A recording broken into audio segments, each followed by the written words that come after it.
Hey, everybody. Welcome to the Random Redshirt podcast. I am Zach, one of the hosts, and the other host is Chris. Happy New Oh, Year, buddy. Happy New Year, Zach, my great friend. Hello, everyone from around the world. Zach, excellent to see you.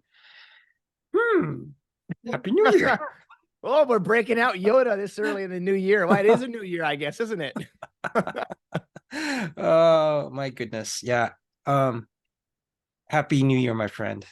Yeah. The last time we recorded was, I'm not going to make that joke, but the last time we recorded was when we did our New Year's special, right? Or our Yeah. look back, our review of 2023.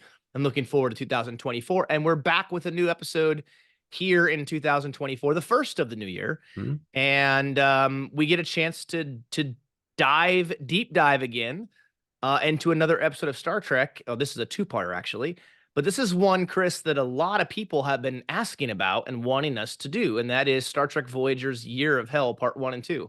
Yeah, Year of Hell. It was a very intense, like two-part episode. And Yeah, yeah, whenever we have like a bad year, we can compare our year to this year that Captain Janeway and the crew of the Voyager had, and then it makes us feel. I don't feel as bad then. Like, like I don't think 2023 was as bad as how the Voyager crew had it in this episode, but certainly could have moments where you're like, oh yeah, that wasn't very fun. That wasn't very pleasant, right? yeah, indeed. Yeah. This was an ambitious episode, and I think, or ambitious two episodes that was put together in Voyager. So, Yes, very much yeah, so. Yeah. yeah, So, really quickly, before we jump into that, yeah. I wanted to make an announcement because this feels like an achievement for me because I've told you guys before, if you've listened or watched our show long enough now to know that I do enjoy reading, but I don't ever feel like I get enough time to do it, or I don't make the time to do it as much as I should. And I think I said during our year-end review, Chris, that my goal was to try to continue to make more time and to try to continue to read more and get my head in books and off the video games or off the YouTube or the TV or whatever, as much as possible, and get myself in books and learning and reading more. And I was able to do that. I feel successful by doing that because I did complete a book, and that was Arnold's Be Useful: 7 Tools for Life. Finally was able to complete this book, and it was a great read. I highly recommend it. Very motivational, very encouraging, and different tools that you can use in life for a variety of different things. So highly recommend the book, but I'm just happy I finished a book finally. Oh, Seems like it's been forever since I finished one. that's fantastic, my friend. That's fantastic, man. I'm really happy. And see now, you'll start on this. That was like the little snowball, and it'll just snowball and build and build and build, and you'll get on this I a hope big you're reading. right. Yeah. I hope you're right because Little League is starting in a couple of months, and that means I'm gonna be busy doing that too. So it's gonna be busy, but I'm gonna do my best. My next book on the docket is the Cisco autobiography. I want to get going on that and read that, and we'll have an announcement related to that in the very near future. Yeah, man, that'll be so incredible for you to read. Yeah, I'm really curious. Looking forward to hearing about that as you go through that book. Yeah, it'll be fun. And I do want to say I'm not going to announce it yet, but I did just get scheduled another guest for us that will be on Mhm. with us at the end of February. And that is someone we've had on with us before. I'm not going to say who, but look forward to having that individual back on with us, getting an update, talking about their lives and some other stuff and other recent projects and things that they've been working on. So I will announce that in the very near future as we get a little bit closer to that. But that'll be sometime late next month in February of 2024 when that individual's on with us. We also have a podcast collaboration coming later next month as well, I think. I think I'll have to go back and look and see if we've secured the date and time yet, but we will be doing a podcast collaboration with the Where's Bev podcast. So we look forward to chatting with those ladies and having a great discussion about some Star Trek captains.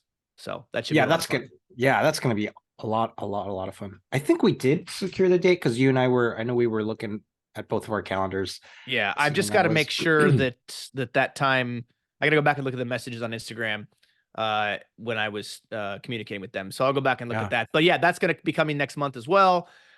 We've got some other great stuff coming. I'll announce that when we can. But It's going to be great, man. We're off to a rip roaring start already this year, and we have a ton lined up over the next few months for you guys. So can't wait to share all that with you coming soon. Oh, it's going to be outstanding. Yeah, Outstanding. that'd be really fun. But that being said, let's jump Hmm? into this, Chris. Yeah. Star Trek Voyager's Year of Hell Part 1 and 2. Now, from the last time you watched this episode to this time, was it as good, better, or worse than you remember it? It was definitely as good, and I want to say maybe a little better, because yeah, so I love either reading or listening to like different um reading different science literature or listening to different science podcasts. So I love listening to ones about time, right? And so Mm, and the nature of time. So then coming back to this episode, and then connecting what this episode is saying about time, and then relating that to like all these different theories of time and scientific kind of aspects of time. It was just wonderful to be able to do. So just to see it in the episode, and then see the captain, Anorax, uh, just how he is and how he's going about, trying to craft the universe to get what he needs.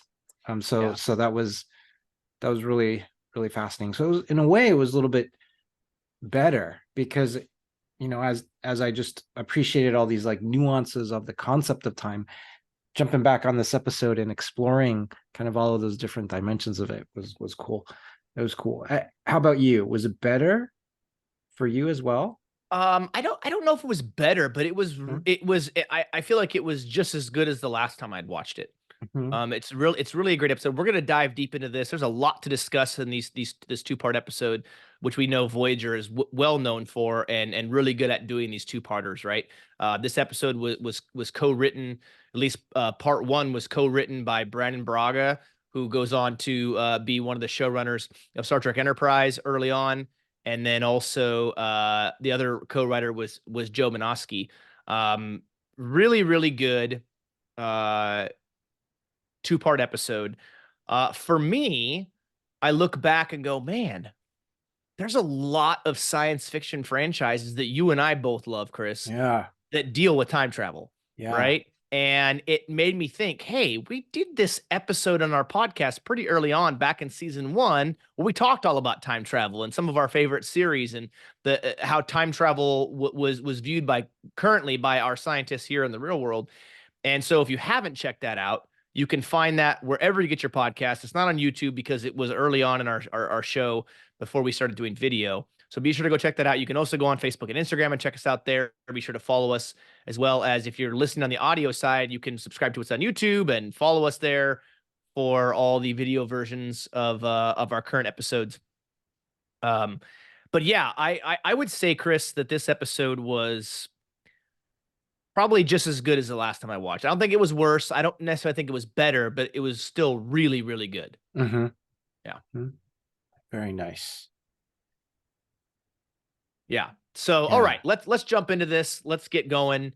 We got a lot to unpack, and I'm sure we're gonna get pretty deep in this because I have a few of my thoughts having watched this again, where I'm like, oh man, what would I have done? What would I have been thinking? I did like, Chris. I don't know if you like this, but I really enjoyed the idea that there was like a day counter in the Yeah. episode, right? Where it was like, okay, so the opening part of part one of Year of Hell starts out with day Day one, and one. it's Voyage, and there's this like beautiful class M planet, and you can tell some type of technologically advanced species lives there, and then high above this massive weapon or massive ship thing appears, this beam of energy shoots down, and the entire city and everything's gone. Yep. And it's just open land. There doesn't seem to be people aboard anymore. And someone on the ship reports that the temporal incursion is done and all the organisms on the planet have been eradicated. And this commander or captain that we don't know exactly who he is yet uh, asks if the target event had been achieved, and they say it had not. And so the commander basically is like, all right, We need to lay in a course for this home world of Zal, and the entire species, he decides, needs to be erased from time. And then it goes into the, opening credits, opening act. Yeah. And he says it very objectively, right? And nonchalantly, Yeah, right? very So cold, right? very, Yeah, yeah, very cold. motionless. Yeah, we have to eliminate the species.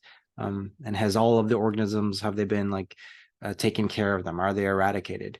So immediately there, you kind of get a sense into how this individual, Captain Anorax, is. And he is played fantastically, I feel just really, really well.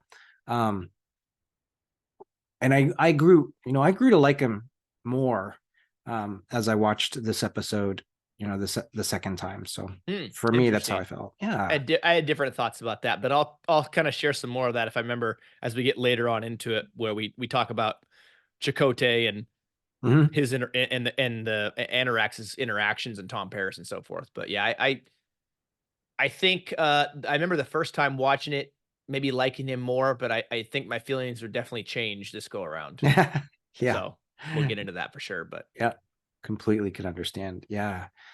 And so when we come into Act One, right, we're on the new astrometrics lab with our lovely crew of the Voyager, and they're celebrating the new astrometrics lab. It's a great accomplishment. And what I found funny about this scene, if people haven't seen it in a while, this will be like a refresher, is the doctor wants to give like a lovely like commemorative speech for the astrometrics lab. he's And good at talking. yeah, he's good at talking, and you see kind of the expressions on everyone's face, like, oh my, here it comes.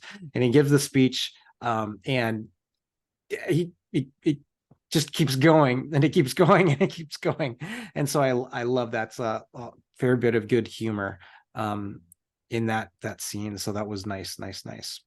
As they're going into, I don't, did you feel similarly? Like I love that. It was kind of a cute scene with the doctor.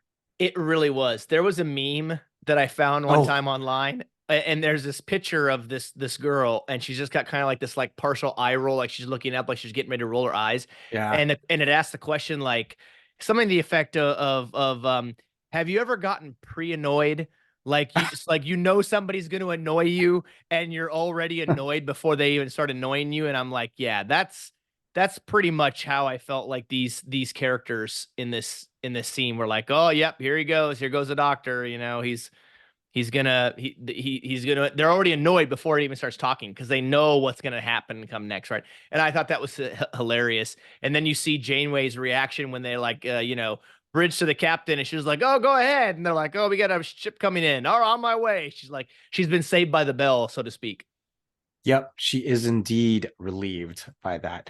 So that hailing ship that comes over, oh, I can't remember. Is that it's either a Zal ship or a Krenin ship? One of them that comes over, but because they end up, if it's the Krenin ship, it ends up saying, "Hey, why are you in our space?" Essentially, and this space is in dispute. So that might be the hail that comes in for that ship, if I'm not Yeah, mistaken. Yeah. I think it was it was a Krenim. Yep. Oh, that's right, because they fire. This is the Krenin ship, and they fire on And it Voyager. doesn't do Yeah, anything because it's pretty weak, right? It's yeah, got very minimal weaponry. They don't pose. I think even Tuvok was the one that says that they don't pose a threat to Voyager. yeah, Yeah, yeah. And Jin was like, "Why are you firing on us? We just want to make our way through." yeah, and that's an important thing to note here early on in this two-part episode where they talk about how the Krenim ship doesn't pose a threat to Voyager, and we see how that fluctuates and changes throughout the two-part episode because of the actions of the time ship Yeah. or the weapon or whatever you want to call it. Mhm. Yeah, absolutely. So they end up meeting one of the Zal, like essentially the Zal representatives, the Zal official, and so they have a meeting with the Zal like official, and it's interesting because you find out that the Zal and the Krenins were at odds like for a long time, and that the Zal eventually were able to, at least in the primary timeline, the Zal were eventually able to like overcome what the Krenins have done and be able to make their way. So that was neat that they're able to connect with the Zal and get a little bit of history there. But you know, something happens where, you know, you've got that first Kranen ship come, and you have that Zal representative meet the captain from the Kranen ship, and they're not very, very friendly to each other. So they're kind of frustrated. And Janeway's kind of feeling like, you know, she's just kind of in the middle of it, and she doesn't want any kind of adversity to happen with either of them. But something happens where the temporal weapon is used, I think, at that moment. And Yeah. it disrupts From a ways eternity. away too. Yeah. Yeah. Like many light years away. Yeah. Yeah. And that totally comes in, and it eliminates that Zal official from existence, essentially. And the Yeah. ships. Yep. And the ships, and then turns the Krenin ship, I think, into, does it turn it into a warship at that time? Yes. It goes from very lightly lightly weaponed, not posing a threat, to this now warship that poses a very serious threat. Yeah. To Voyager. Interesting of note too, because we go from what, day one, I think it is, when they're in the astrometrics lab, and then they meet the Krenin ship for the first time. Then it jumps to day 4 when they're talking with the Zal. So as this episode is going on in part 1 and in part 2, we're jumping days and weeks sometimes into the future as these different events are unfolding over the course of almost a year. Yeah. I like that as far as a narrative technique, kind of Yeah. jumping around and seeing where that goes. Yeah, they got to get a whole year in like 2 episodes, right? So they have to jump, otherwise it'd be a whole season, right? Yeah. So. Yeah. I like, you know, as they're going through this, Janeway makes a remark to Chakotay saying, this is turning into the week of hell. The week of hell. Foreshadowing him much, huh? Yeah. At that point, little does she know that it's going to be an entire year. Like, gets much, much worse. Yeah. Yep. And it's interesting too, because like you said, Chris, when that temporal wave hits, and I don't know if you thought this, but the temporal wave, even though it's not quite the exact same, reminded me a little bit of the wave from the Nexus. Yes. In Star Trek Generations, did it not? Yes, I was thinking the same thing you were thinking. Okay. The Nexus. Yeah. They should just call it the, yeah. Yeah. The difference here is, right, it doesn't whisk people away, but it's the same type of concept. Well, sort of. I mean, I guess it's not quite the same concept, but in my mind, I'm thinking, oh, Nexus wave, temporal wave, you know, kind of reminded me of those things. Yeah. Yeah. So, but you did mention, like, when the wave does go through, for whatever reason, because I think it's because they didn't calculate Voyager into their calculations. The wave doesn't affect Voyager, but it does affect the Krenim ship. It transforms it into now a warship, and then the warship begins to pummel Voyager with torpedoes, which easily go through the shields of Voyager. And that's the moment when we get into this, you know, next part of the episode. That's the moment where Voyager begins to experience severe damage and things like that, which is going to now start them on this path of a year of hell. Yeah, the Chronotron torpedoes, which is actually a pretty cool idea, that they can, I mean, essentially they can pass through the ship's shields because they exist in a state of temporal flux. I mean, whatever that means, right? But it's in and out of time. But it is kind of like a cool idea that they can do that. But yeah, this idea that they're there and they're not there at the same time is really interesting. Yeah. And Voyager gets hit hard, like hard. They have, I mean, you see this explosion along the saucer of Voyager, and you know, you realize that multiple decks are taken out, and there are several crew members that were injured. I think 15 crew members that were injured, plus fatalities on the crew members. I think 2 crew members or so were lost during that attack. And this is just kind of this is just the tip of the iceberg on the attacks that come to Voyager. So this was you know that the chronotron torpedoes and the temporal weapons are just going to lay vast damage to Voyager over this entire year. Yeah. And then we also see Anorax on board his ship in, I'm guessing, his personal quarters or his office on Mhm. board the ship, or captain's room or whatever you want to call it. And he's got this like seal, what looks like a sealed kind of a glass pyramid, and it contains some flock of hair, which we don't quite know yet exactly what that's to, but it obviously has some type of significant meaning to him. Yeah, I like that. I really like that they did that because, um, like we said at the beginning, Anorax as a captain, he's very calculating, he's very objective, he's very cold. But this sense, this lock of hair that he's looking at gives him a sense of humaneness or a little bit of humanity or ability to connect with him like as an individual. You realize, okay, there's more to it than that, right? He's got some sort of past, some sort of grief, something that he's dealing with. So it makes him more relatable, like as the antagonist in our situation here. So that was a really nice touch that they did for me. Yeah, and we also meet on board the bridge another one of the Krenim named Obrist, Mhm. who is going to play an important role later on in part 2 of this episode. Uh, and he mentions that they have been successful. They're excited. They're successful in eradicating the Zal from history, Yeah. which, and this is kind of where we begin to learn what Tom Paris calls Anorax as a bit of a megalomaniac, right? Where Hmm. he reports that by doing this and getting rid of the Zal from history, the Krenim Imperium has now been restored to 98% of the power that it used to have. Because we know, based on the first time we meet the Krenim ship, that they don't pose much of a threat, right? At least a Voyager.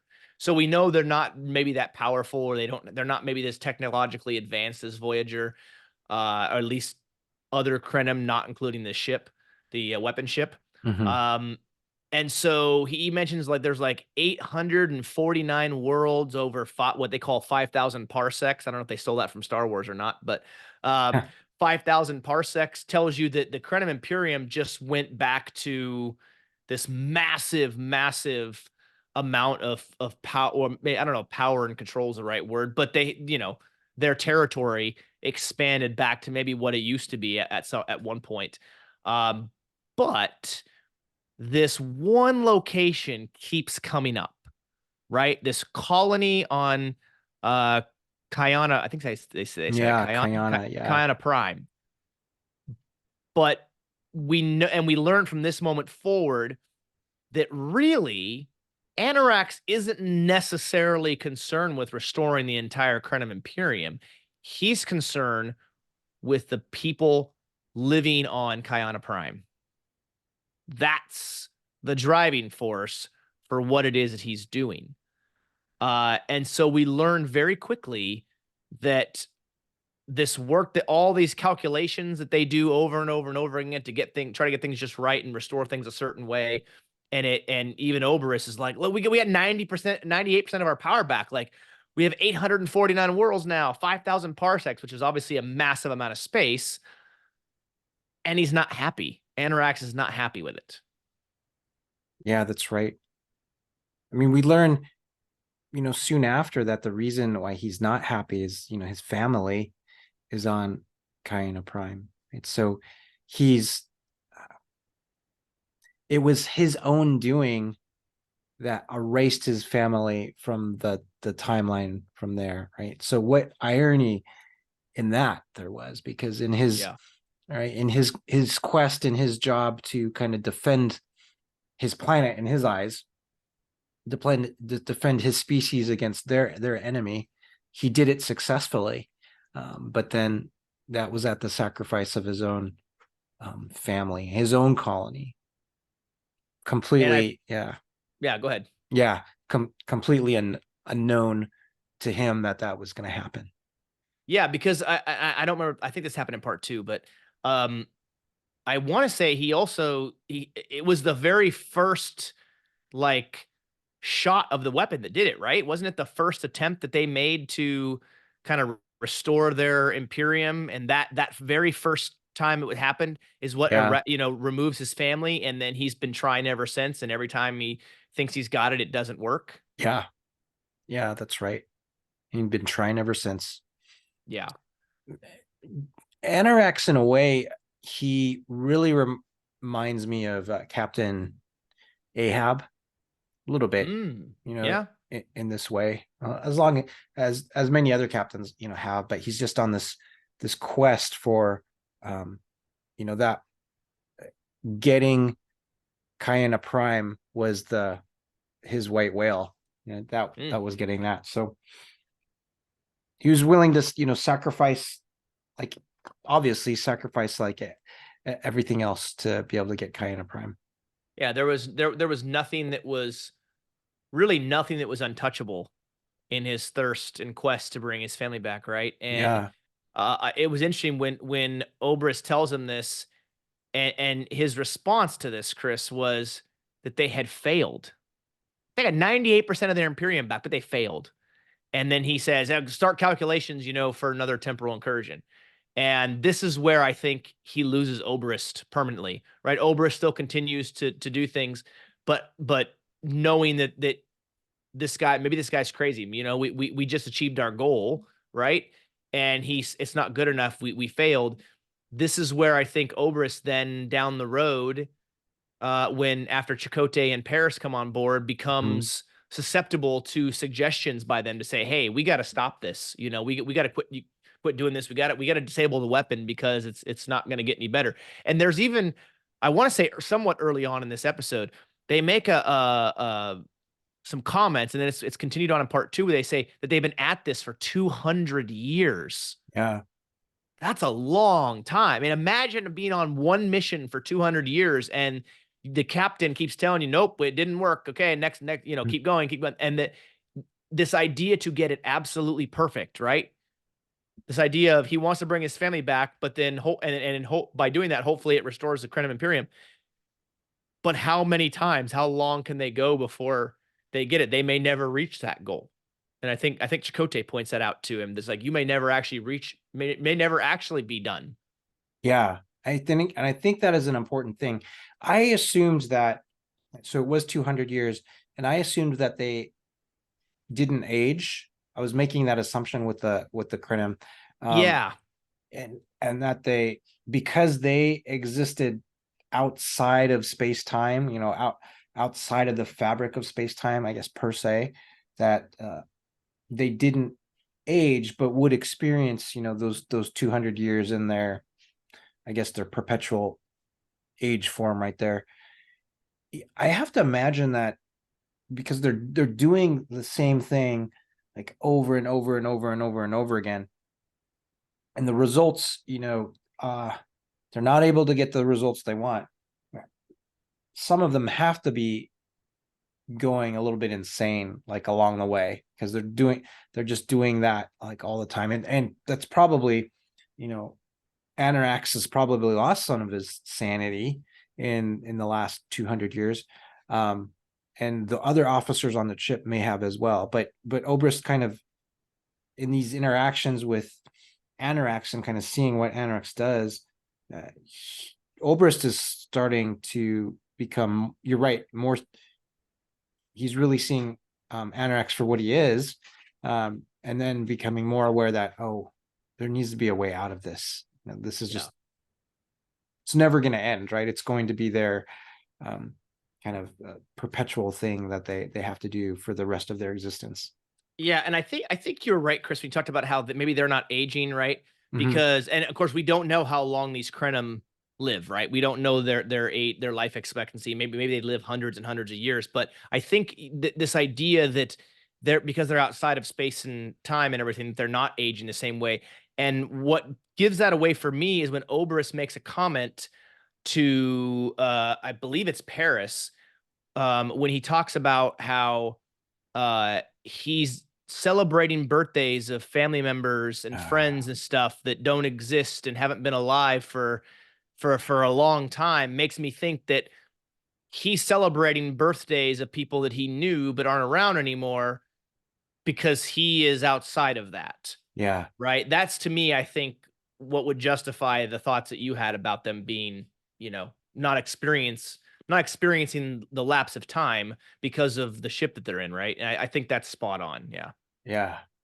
Hmm. So, and I think Interesting. that's, yeah, you could tell. I mean, could you imagine the morale of that crew doing the same thing over and over again for 200 years, and every time they do it, nope, didn't work, didn't fail, Hmm. do it again, and constantly calculating, simulation, calculate, simulation. Okay, fire, didn't work. Okay, back, and it's just this like Groundhog Day effect, right? Just over and over and over again because the captain's never satisfied. This idea of Captain Ahab and Moby Dick. You just brought something up that was, I think, fantastic, because you've got the two ships. You have Voyager and you have the Krenan warship. You have the two captains. You've got Janeway and you've got Anorax. Obvious that Voyager is going through hell during this Yeah. year, right? That they're going through their form of hell. But the time ship itself, if you've got people experiencing that and they're doing this over and over and over and over again, and able to trying to get their civilization back, not able to interact with their families because their families have died, their civilization is gone. That in itself is its own form of like a purgatory or a hell. Mm. So you could look at it like they're both kind of experiencing, these forms of hell or forms of purgatory. Voyager is very much intense and tactile because they're getting, you know, they're getting they're getting killed. It's a very physical form of hell. And then on the warship, it's this, they're not getting physically injured, but their minds must just be losing it. If you do that over time and you realize no matter what we do, we're never going to get our families back. We're never going to get our civilization back. So if I And wait, yeah, go yeah, ahead. no, go ahead. I love that you're talking about that, and then the captains, we'll get more to it as we explore the episode, but Janeway and Anorax, they experience their own form of trauma or insanity, or having their crews go in this wrong direction to destruction, right? Their own form of taking their crews and their ships to destruction. So yeah. Yeah, that's true. Yeah, yeah. No, I agree 100%. It's very interesting because you see the breakdown of morale Mhm. really, because think about it. Okay, so you've been doing the same thing over and over and over and over and over again for 200 years, and it's not working. Then you get this event, this temporal incursion happens where 98%, right? Basically, in Ober's eyes, they've achieved their goal. They've done it finally. They can go home. 98% is back. They're probably going to go back. Maybe their family and friends will be there now, or some form of that or whatever. They can go home, and it's over. Yeah. And the captain's like, "Nope, we failed. Do it again." I mean, it's a wonder that the crew didn't mutiny before this. Yeah. You know what I mean? I think about that over Yeah. all those years, and maybe I mean they may not be experiencing time in the same way you would if you're outside the ship, but Mhm. in their mind, this idea of basically doing it forever. Um, I mean, that would be maddening. It'd be absolutely maddening to be going through that and serving underneath a captain who is ruthless, cold, calculated, and is really doing it to serve his own purpose. He's not doing it because he's trying to bring all of his crew's family back, and he's doing it for his own selfish ambitions, that kind of Captain Ahab type of thing. And Mhm. he's unwilling to budge. He doesn't care how long it takes. He doesn't care what it costs, the number of lives, the number of civilizations that are affected. He doesn't care. He's got his eyes fixated on one thing and one thing only, and nothing else matters. And this is, Yeah. Ober sees that, I think, and is like, oh my gosh. Yeah. So then we jump ahead, Chris, and now we're on to day 32 in Yeah. the timeline. Yeah. Day 32. And Voyager's getting just pummeled, right? You just see all the damage to the Voyager ship along its saucer section, along its star drive, and the bridge just looks The bridge looks terrible. Yeah. And the crew's just like looking like, when is this ever gonna end? So they're just in this perpetual state of like fear almost, because they're just getting Yeah. attacked like all the time. So that was just kind of that was interesting, and that was cool is not the right word, but that was interesting to see how Janeway and the crew like are reacting to this, because they're just getting more and more of their crew are dying, more, and they're just trying to band-aid the ship together as much as they can. And the ship is just getting violently like torn apart during this whole time, and they can't stop the chronotron weapons from damaging Voyager. Yeah, that's that huge section, Chris, in the saucer section that's Yeah. ripped out of Voyager was just this massive gaping hole, and you're like, oh my Mm-hmm. gosh, like how many people would have died just from that type of damage alone? Had to have been a fair amount. I mean, it's a big chunk of the ship that comes off there, right? And Yeah. I was thinking, I don't know if you had this thought, but I was thinking of this both in part one and part two. Imagine if this had happened before the doctor gets his mobile emitter and he's just stuck in sick bay and he can't go Oh, anywhere and he yeah. can't move around the ship and can't help out and do things. Imagine how much more difficult it'd be without his ability to maneuver through the ship and be there and help out where needed. They they wouldn't have made it. They would have all been gone. Right. Yeah. So yeah, Yep. they would not have made it.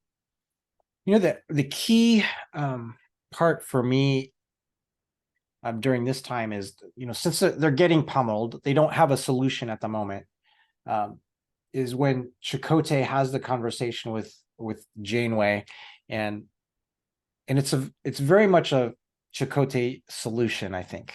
And so you get in there, and they've got their both opposing points of view, and Chakotay is saying, maybe we don't have to do this. We're not going to make it. Maybe we should all like split up and separate and go separate ways, and then we'll stand a chance, and we'll be able to just meet on the other side of current space. And so he offers that as a potential solution for Janeway, and Janeway doesn't, she doesn't like that at all. She's like, no, we're a family. We have to all stay together to pool our talents and pool our resources. So as I was thinking about like that scene, I thought it's very natural for Chakotay to do that, and good, because he's a former Maquis, so he's always thinking of different kind of strategies how to get out of a situation. So I did feel like that was a very Maquis way of thinking about Mm. escaping, splitting up, going the separate ways. Let's try and rendezvous at the other side to make it more difficult for the enemy to hunt us. And Janeway's response, I felt, was very much in character with Janeway, because she's a scientist, she's objective as well, but she's like, no, we have to stay together because we need to be able to pull our talents, and that gives us a better probability of making it out alive. But she's got some sentimentality to it too. When she says family, she's like, we're a family, we've got to stick together, and we've got to all stay like on Voyager. She's carrying some of that responsibility with her of them getting stranded in the Delta Quadrant.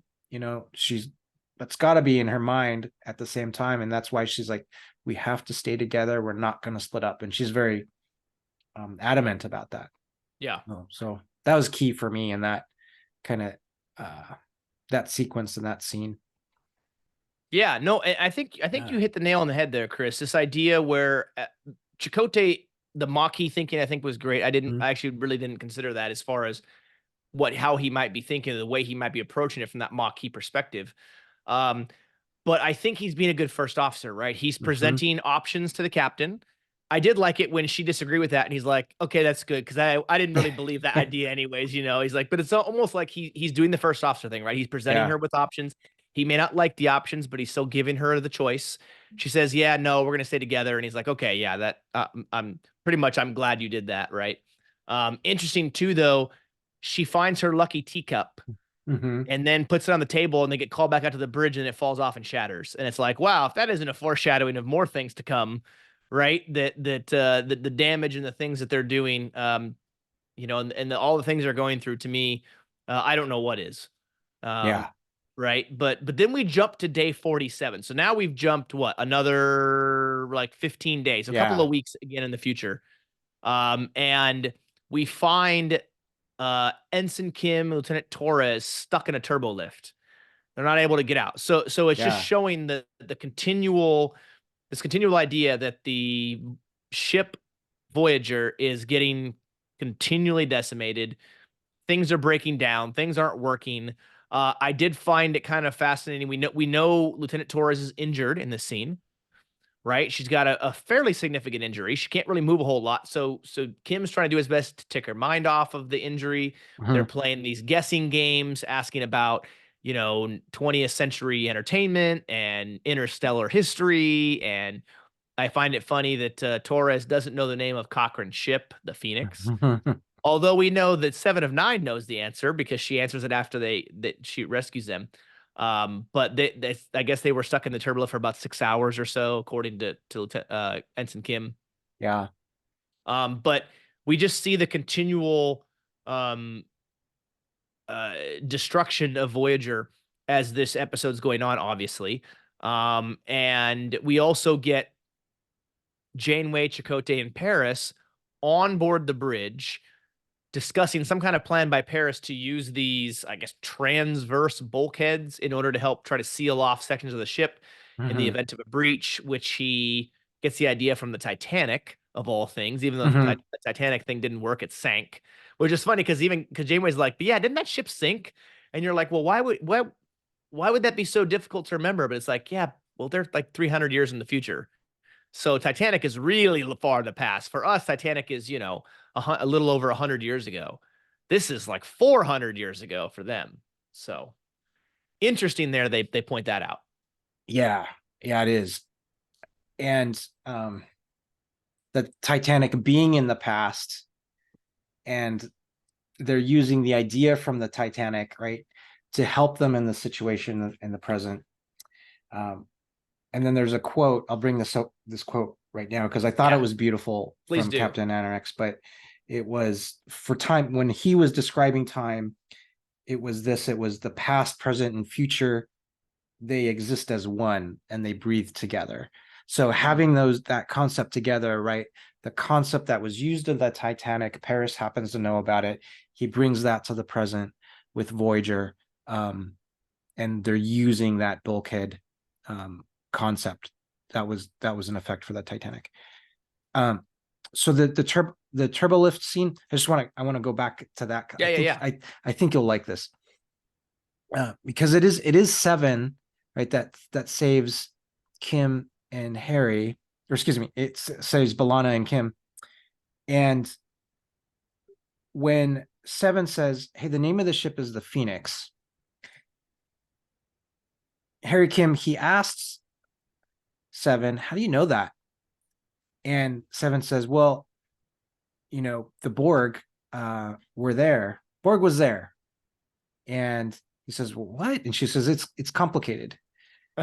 Um, but the Borg in First Contact, and I know it's your favorite, the Borg went back in time to eliminate the human race from existence, which is the same thing conceptually that Anorex was trying to do. So, Mm. right. So I love these similar ideas and concepts that are spread in this episode. That's why I like it more, because I'm just Yeah. I'm picking up like on these things. It's like um right there, at this point, Seven like has no idea who Anorex is, right? But right there you can identify the Borg and Anorex with similar motivations. So which is just a wonderful like concept to interweave through this episode. And so I just love that they brought the Phoenix there. And I don't know if they were thinking about that, but when that was immediately came to my mind. I was like, this is wonderful. I didn't even piece those two together. I mean, I pieced the first contact element, but not the fact that there is this similarity between Anarax and the Borg and this idea of eradication. Obviously, the motives I think were slightly different, but at the end of the day, the idea of going back in time versus changing time in order to affect future events is certainly a crossover from what the Borg were doing, what Anarax is doing. So that's really, I like that. I also thought too, and I don't know, I'm going to make another Star Trek comparison here, right? Yeah. So Star Trek Generations again. Mm-hmm. Remember in Generations when Dr. Sarn was like, time is like a predator, it's stalking us. Yes. And it's after us. And then Picard at the end of the movie goes, I feel like time's a companion, it goes along with the journey.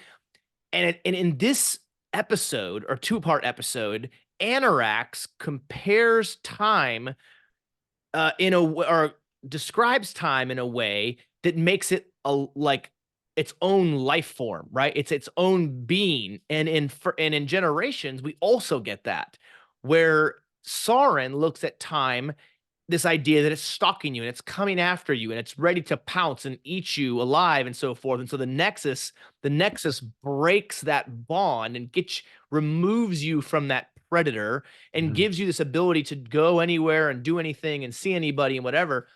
And Anarax is describing throughout the two parts this idea that time breathes, that time, all these descriptive words. I don't know if you thought of that with Generations like you did with the comparison with the Borg and Anarax, but that brought up, as you were talking about that just now, made me think, time is almost its own character.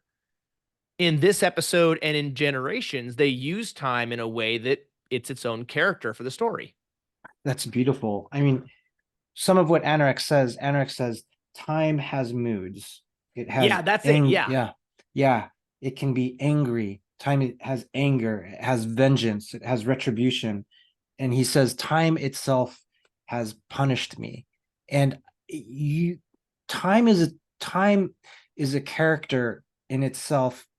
Anarax exists outside of time, right? And but time as itself as a dimension, just like our three-dimensional universe,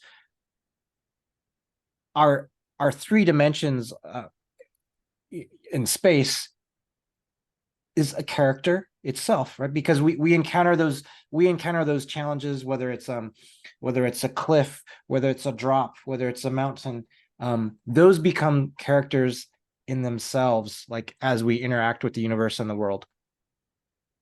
When you exist outside of time, and then you can go and manipulate time, as Anarax does, time starts to become a character for him with its own set of challenges, right? That he gets. So just like a mountain or a volcano, we can see it like as angry or has moods in our three-dimensional universe and our three-dimensional space.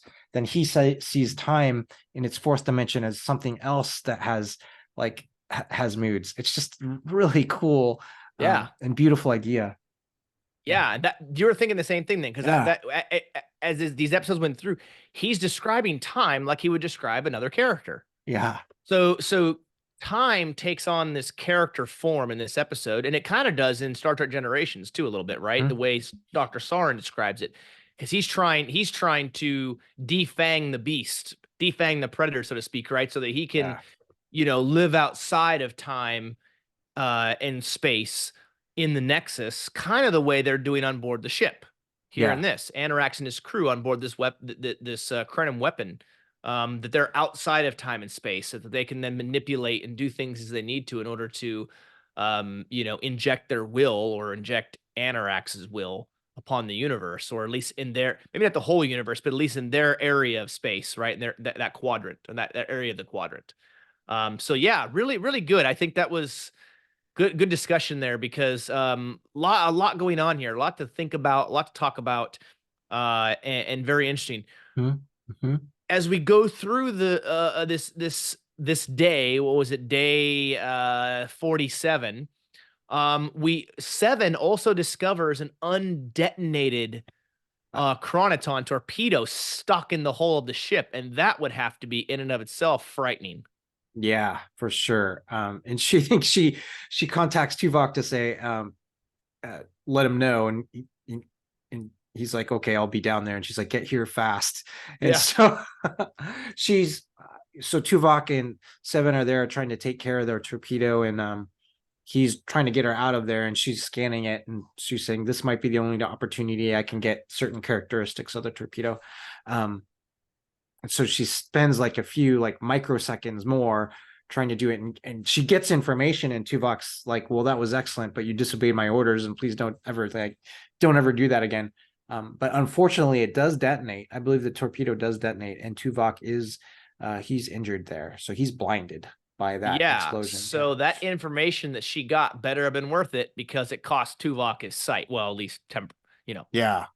for the rest of the episode, and then part two, he doesn't have his sight anymore. And so doesn't Tuvok even mention to her something like don't touch it, don't do anything yet, like I'm on my way kind of thing? He doesn't want her to do Yeah. something that could cause more damage, because I guess I think it was Tuvok when he gets there, he's the one that's like, hey, let's put up a level 10 force field and we'll try to contain the blast, because we know we don't have any way of disarming this or stopping. We know it's going to happen. Let's try to contain it Yeah. rather than attempt to disarm it and then cause maybe even more damage. Yeah. Yeah. Does. That it, so the explosion,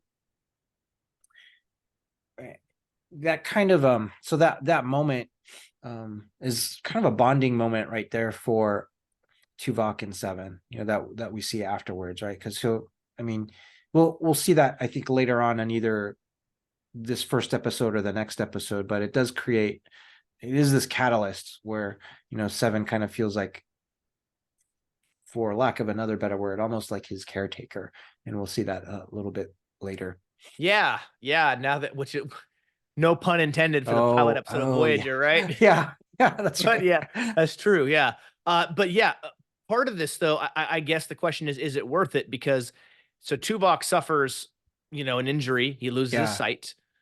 But as part of that, she's able to get the variance that is needed, this temporal variance needed, in order to help them make the temporal shielding, which Yes. helps protect the ship from future attacks. And Yes. then they also use that and share that with some of the other species that go to help attack the ship in part two. But, the question then becomes, the needs of the many outweigh the needs of the few, right? Tuvok's Vulcan. He's been around the block a while, right? The question is his site worth it? Is his site worth the exchange of the site for the information that they needed in order to make those shields, which become critical throughout the rest of the two-part episode? Yeah. I think in this circumstance, we would I think we would agree, yes, it was worth it. I mean, his sacrifice, what happened there, their ability to actually create temporal shields, I mean, saved them. Yeah. Saved them and saved other life forms in that sector as well. So I think we'd agree that was worth it. And I think Tuvok probably would too, right? He's a logical Vulcan, right? He would understand, I think, even though it's not maybe ideal. But then we jump again, Chris. We jump again another almost 3 weeks. Now we're up to day 65 on the timeline. That's right. Yeah, and Voyager is in a terrible, terrible state. And we do see Tuvok. So he's blind now. We see that in day 65. And Seven comes in. He cuts himself shaving. And I thought it was a nice kind of a special and sensitive moment between himself and Seven. I mean, they're talking about the ship and the shields and like everything they can is essentially daily routine and how to make it through. And Seven's talking about her revelation, I think is what she says, or inspiration is what she says. And so that piques Tuvok's interest for sure. And then he helps her through that because she's talking about the shield modulation, I think, at that point. So that was, I think that was important important special scene between them, and they're able Yeah. to get it to work. Yeah, Yeah. yeah, And on top of that, day 65 is a rough one, right? Because the yeah. replicators go offline. They're severely damaged from the last attack. They're eating emergency rations, which, if you watch enough Star Trek, you know emergency rations or field rations are not good. They give Hmm. you what you need, but they taste terrible. So Yeah. that would be bad. But then there's also a very interesting moment on the bridge where Chakotay says, "Hey, it's your birthday."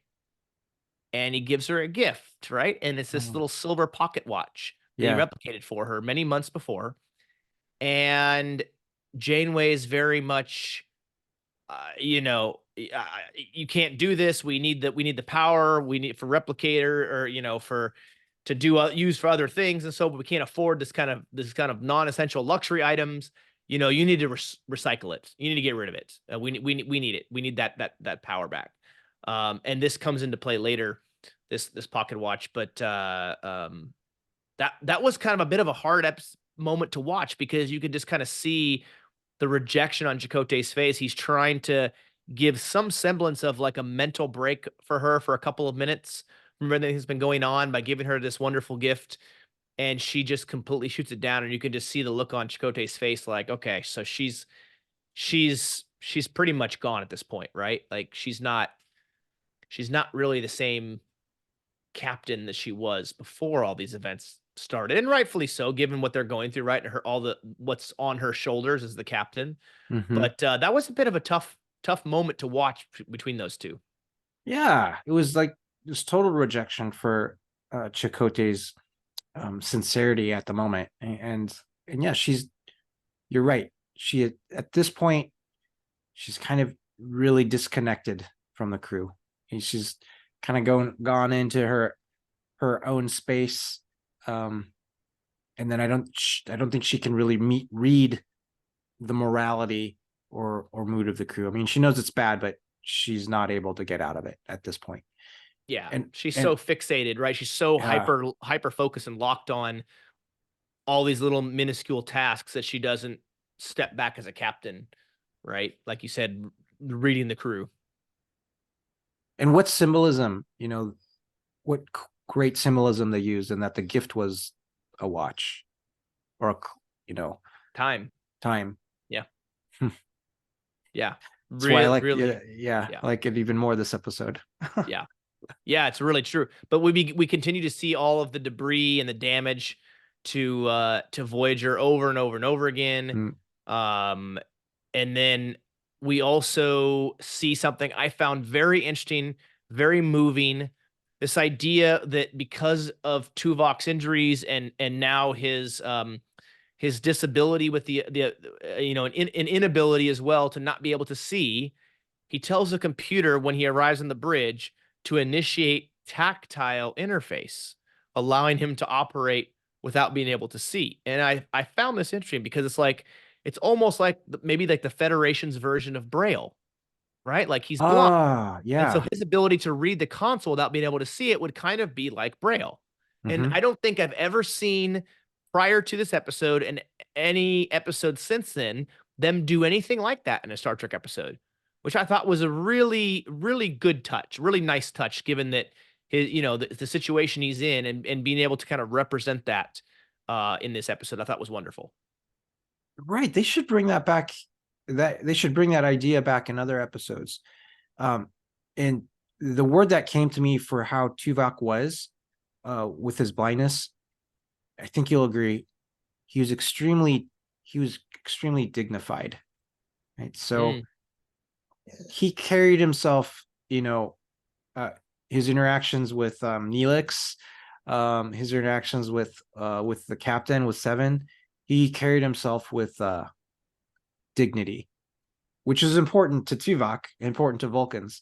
But I thought it was great that he played it that way. yeah. And I really like that touch that they did. They could have just had him show up, go over to the console and start doing stuff.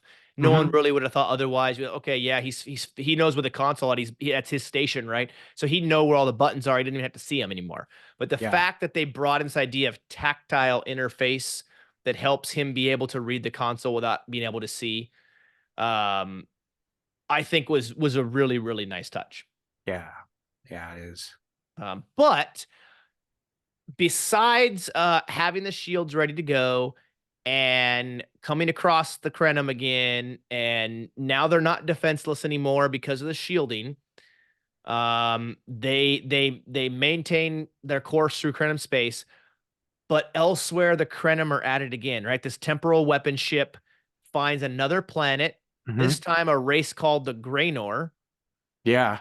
and they eliminate them from existence. Yeah. Once again, so some more calculations. Every trace of the civilization is gone, um, as if they never existed in the past or present, and it's crazy. And so the space time shockwave leaves from the planet, and it's just every time they do it, Chris, it's like wow, it's almost like it gets more and more cold and easier for them to continue to do this without you know, much thought behind it. Yeah, totally. You're right. It just gets easier and easier, and it's just a cold calculating thing. It's another button. It's another calculation. It's another experiment in a way, because he's experimenting with the universe. So that's his Anarax in these episodes. He's like a deity figure where the universe is his playground and he can do whatever he wants with it, like essentially. Yeah, he's got the power, right? And he has a Mm-hmm. certain goal he's trying to achieve. And then also this wave goes out and hits and Voyager um is being pursued by this another Krenim ship. It ceases firing, but unfortunately by this latest temporal incursion that they do, it affects the Krenim again, and now the Krenim warship is also affected by the shockwave. And now it's once again a modest little ship. Doesn't have the weapons and everything else. It's not a threat to Voyager anymore. Yeah. And this, of course, you know, befuddles Ensign Kim and then Janeway and everything. And they go, well, where did the warship go? And they're like, I have no idea, but we're not picking it up anymore. And it's almost like the change happened and now the Krenin Imperium never existed, and it's this cause and effect, or this temporal kind of wave going through this episode as we go day by day, week by week. But what's interesting is by erasing this recent planet, this recent species, now Oberys is like, hey boss, guess what, the Krenin Imperium is gone again. Yeah. And this temporal incursion, it's gone terribly wrong. And of course Anarax, he can't believe it. They the calculations were perfect, and they have to look over the data.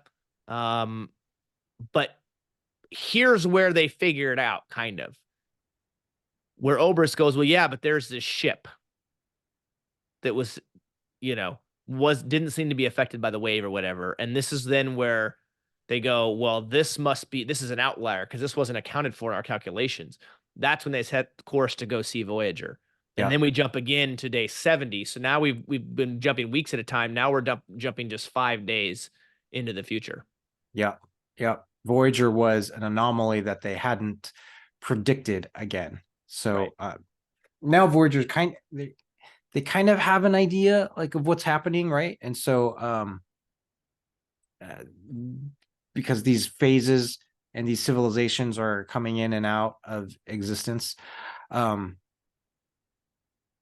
but I'm totally losing my train of thought of where we are in the episode. But I know that Janeway and Seven, they're investigating like in the astrometrics lab, and they're trying to figure out like what's happening and what their way out is.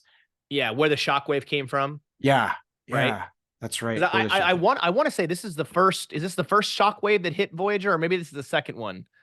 Second one. But yeah, because the first one's in the very beginning of the episode, right? When the Krenim ship changes from a little ship that's not opposing to this big warship. Right. Yeah.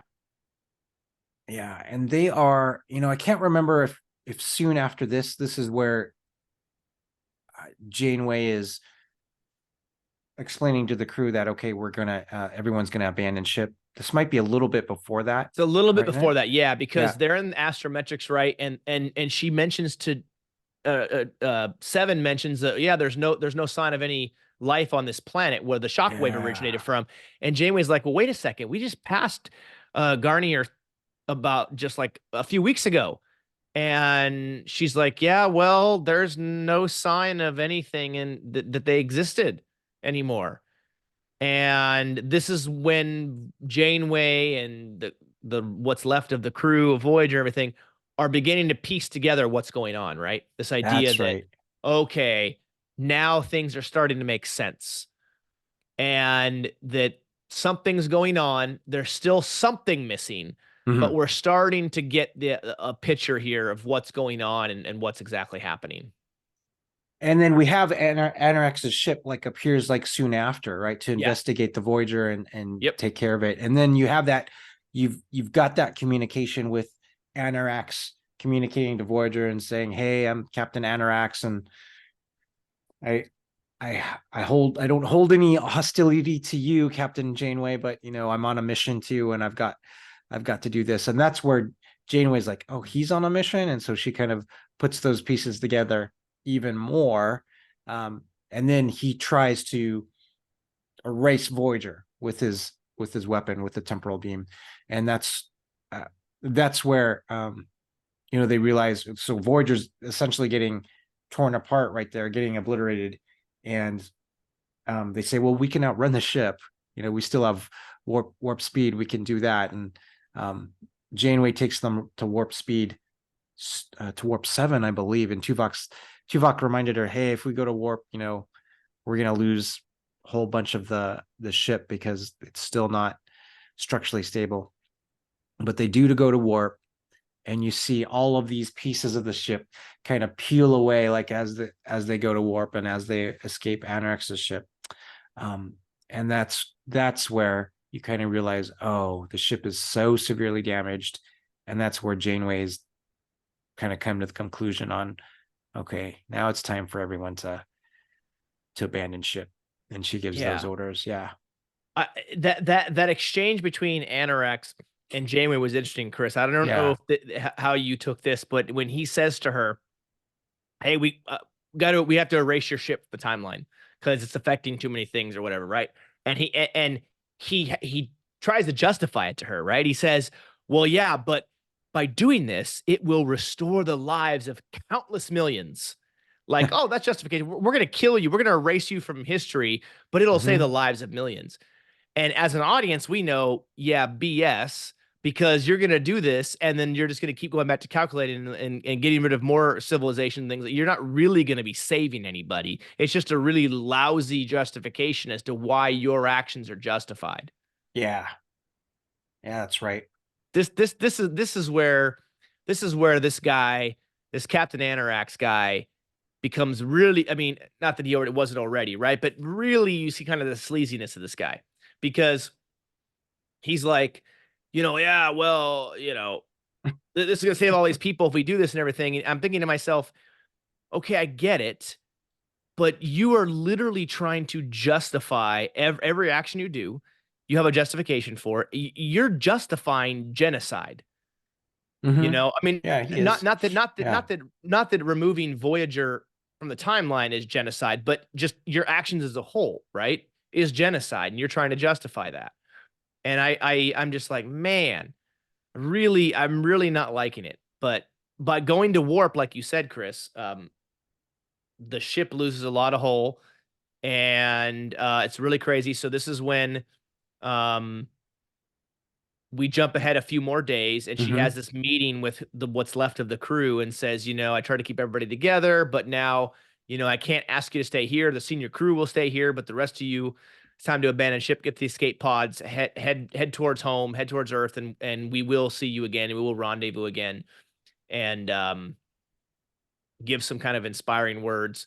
The escape pods take off, and then we cut to be continued to part 2, which we're also going to jump into to finish off this amazing 2-part episode of Year of Hell. So Yeah, absolutely. Man, there's a lot in part one, and it's just gets crazier and crazier as we go through this episode, right? Because we go now from what, day 73, day 70 something.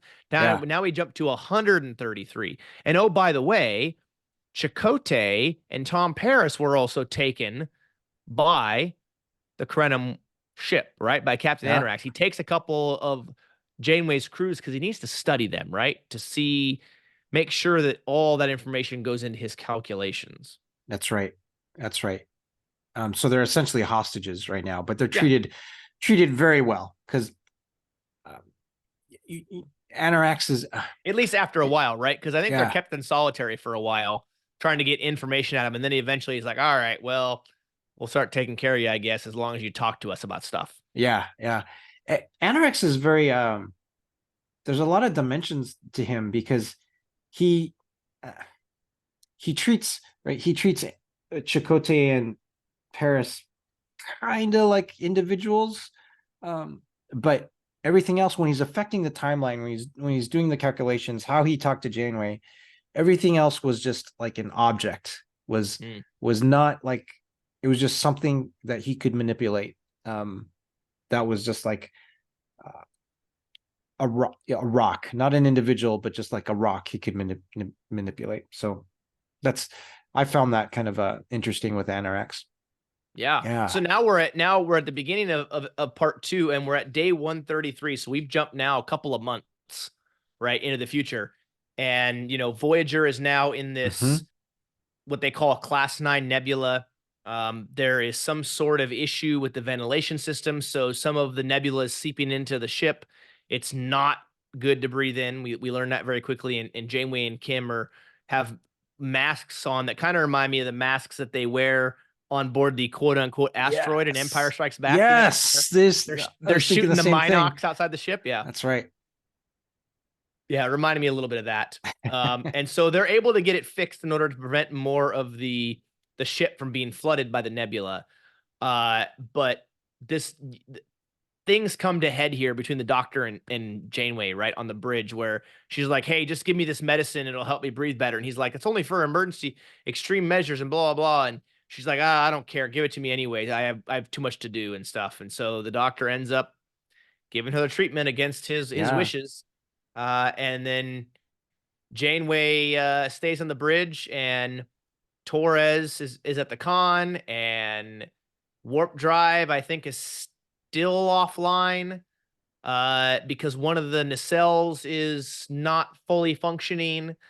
There's a lot going on. A lot of things happen, and then the doctor even tells Janeway's like, "Look, you need to rest. You need 48 hours to you know take a breath and rest and everything." And she's like, "Nope, not going to happen." Then he tries to tell her that she is going to be removed of command.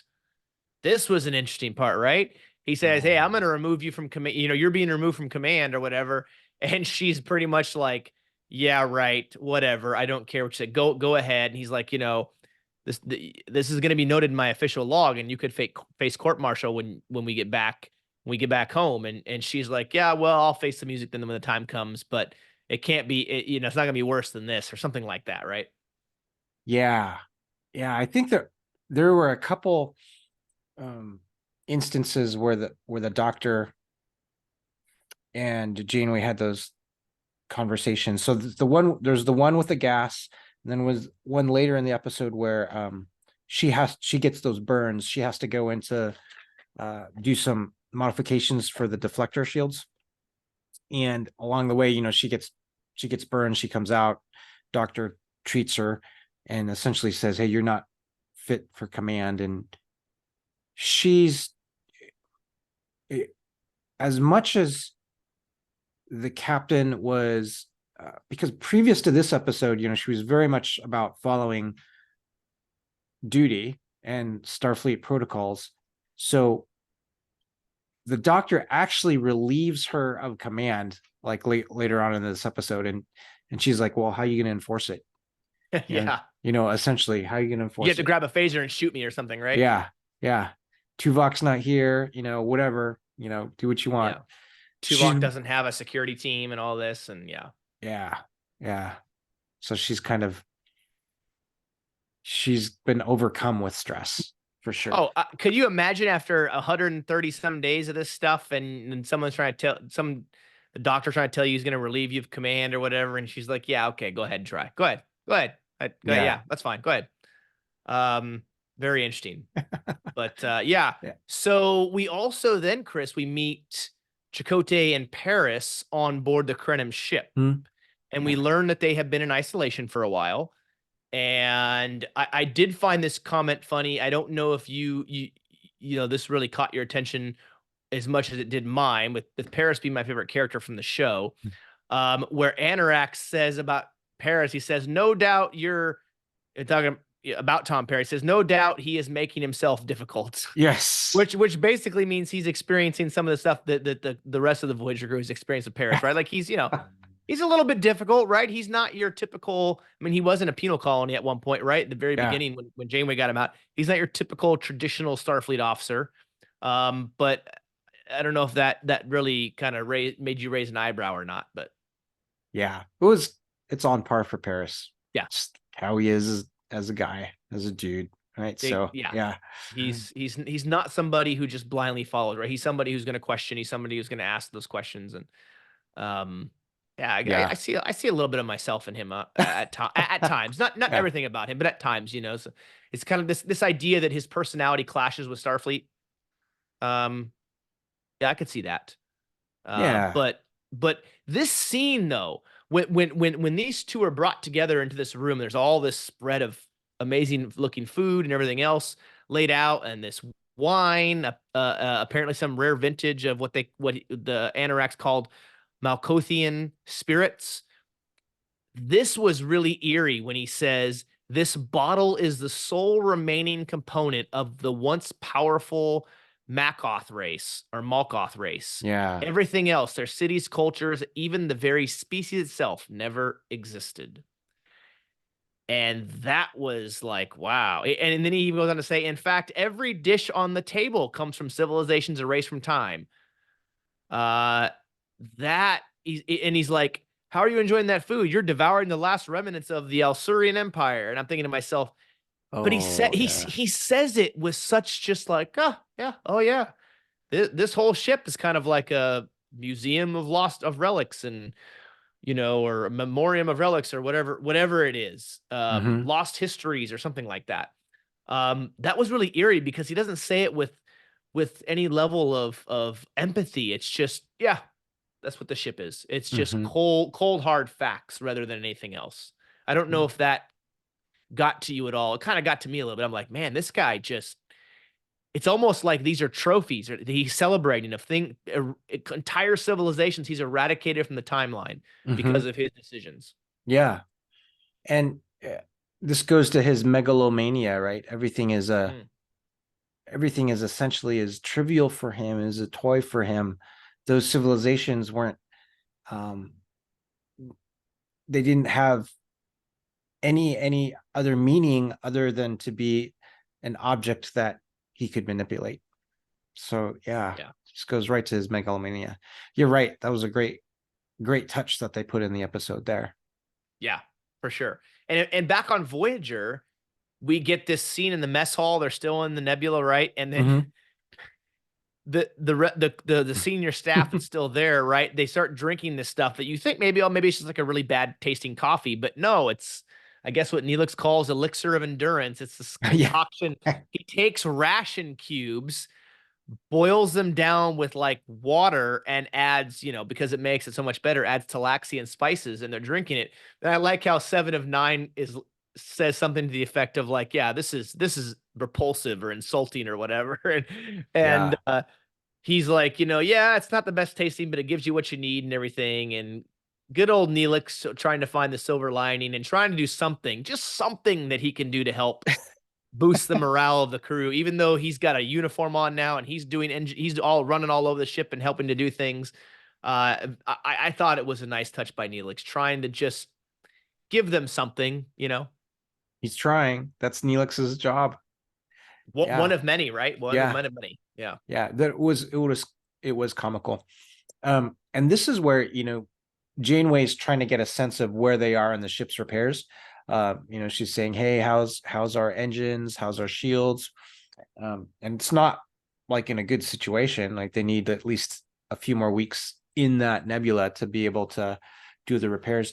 But this is another scene where you see Janeway's just like disconnected from the rest of the crew because she's like, "We got to get out of the nebula.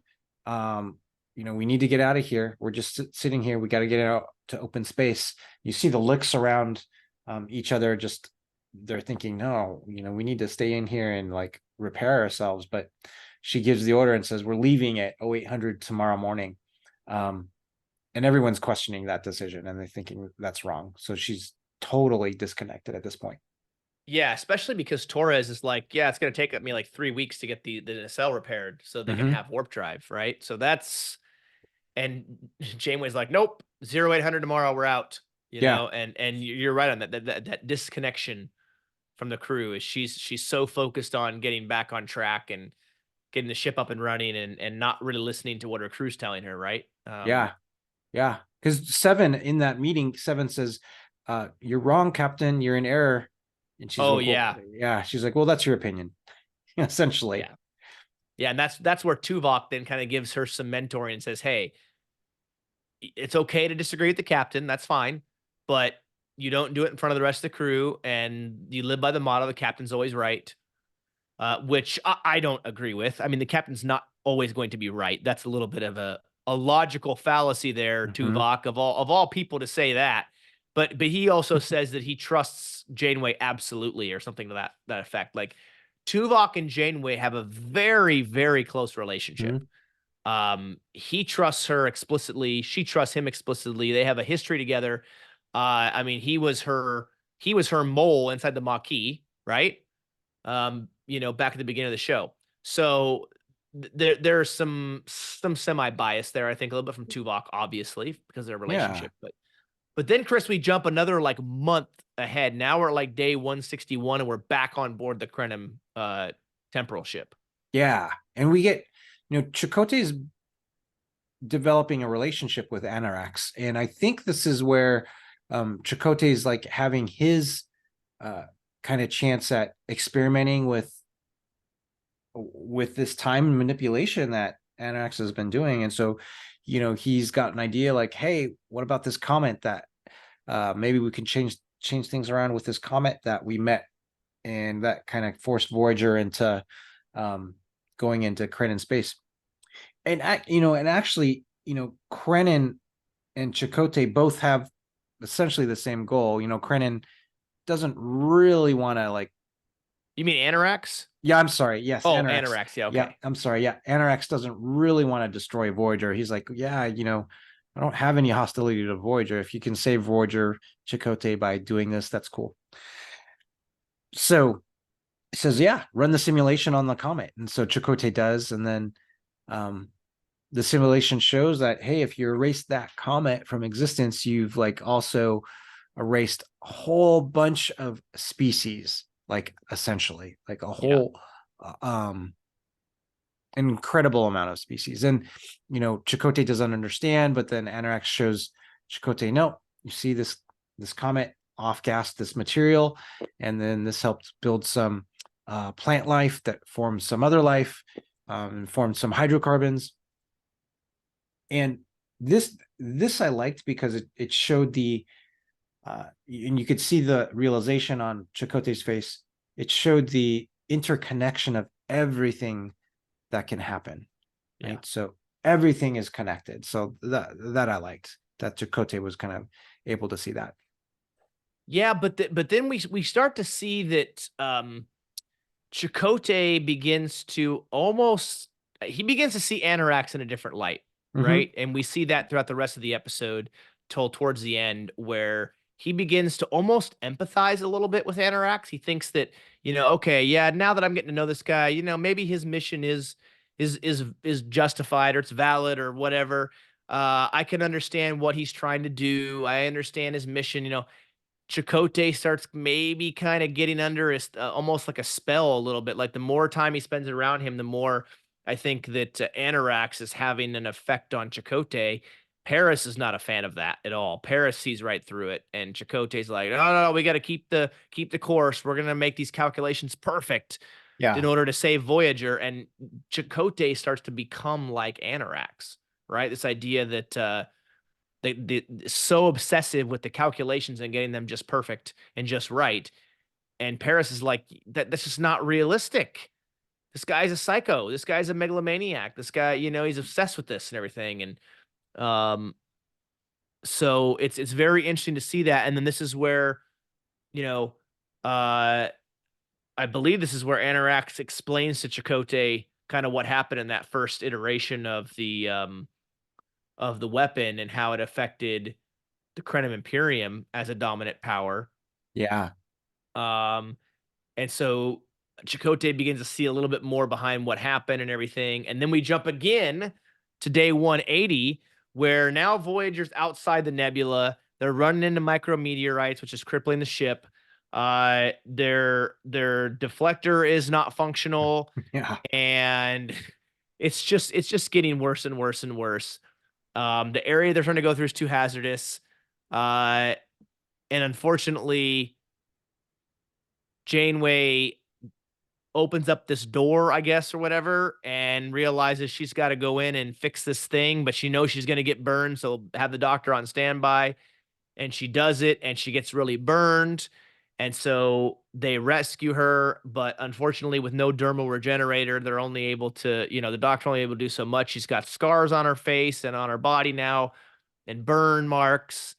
And this is where this is because so this is the scene then Yeah. where he tries to say she's relieved of duty, and she says, "Yeah, go ahead and try." There's no security staff to do it. So this is where everything comes back in. But I did find interesting how she says a court martial will be a small price to pay, given what they've been through. That Yeah. she's like, I'll face the music if I have to when the time comes, but for now, I'm gonna keep doing what I'm doing. Exactly. Her line when the doctor says you're gonna have scars, she rises up and she goes, "Well, I guess I'll just consider these like mementos." Mm. I was like, "Oh, Yeah. she's definitely out there." Yeah, I mean, we'll look Yeah. at all of what they've gone through. Right? I mean, that's the reason why this episode's named Year of Hell, right? I mean, this is they're getting beat down for sure. Hmm. And then we jump again, Chris, another more time, and now we're at day 207. So now we've jumped again almost another month, Yeah. and we're seeing more issues on board Voyager. But this was a touching scene where Janeway and Neelix are going through the corridors. They come across Chakotay's quarters, Hmm. and in the quarters she finds the watch that she told him to get rid of. And she sees it, and she under her breath kind of says to herself, "You disobeyed orders." And Neelix is like, "Captain?" And she says, "Chakotay gave this to me 5 months ago. It's a birthday gift. I ordered him to." And then she kind of trails off, and you can see the emotion on her face, right? I think that moment she thinks back to of what she said to him, it's kind of catching up to her now, or she's kind of maybe realizing her mistake, maybe, and the way she reacted to that. Hmm. And Hmm. then through all of that, she takes it and puts it on her belt, on her pants, and asks Neelix what he thinks, and he's like, "Oh, very handsome," or whatever, which I don't think is the right descriptor for a woman, but that's just me. And then we jump back to the weapon ship. Yeah. I liked that scene as well. Yeah, that I do.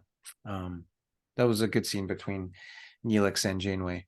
And on the weapon ship, we've got Paris playing a game with Obrist, and so it is during this scene that we get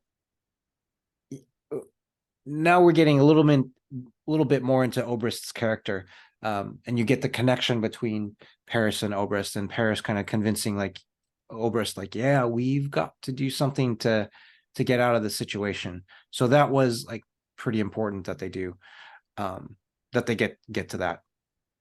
Um, then we're continuing on, and um, we've got, I think, the next act, we've got Chakotay having more um, kind of conversations with Anorax, and you know pointing out to Anorax that, hey, every time you're altering history, it's genocide, like essentially, right?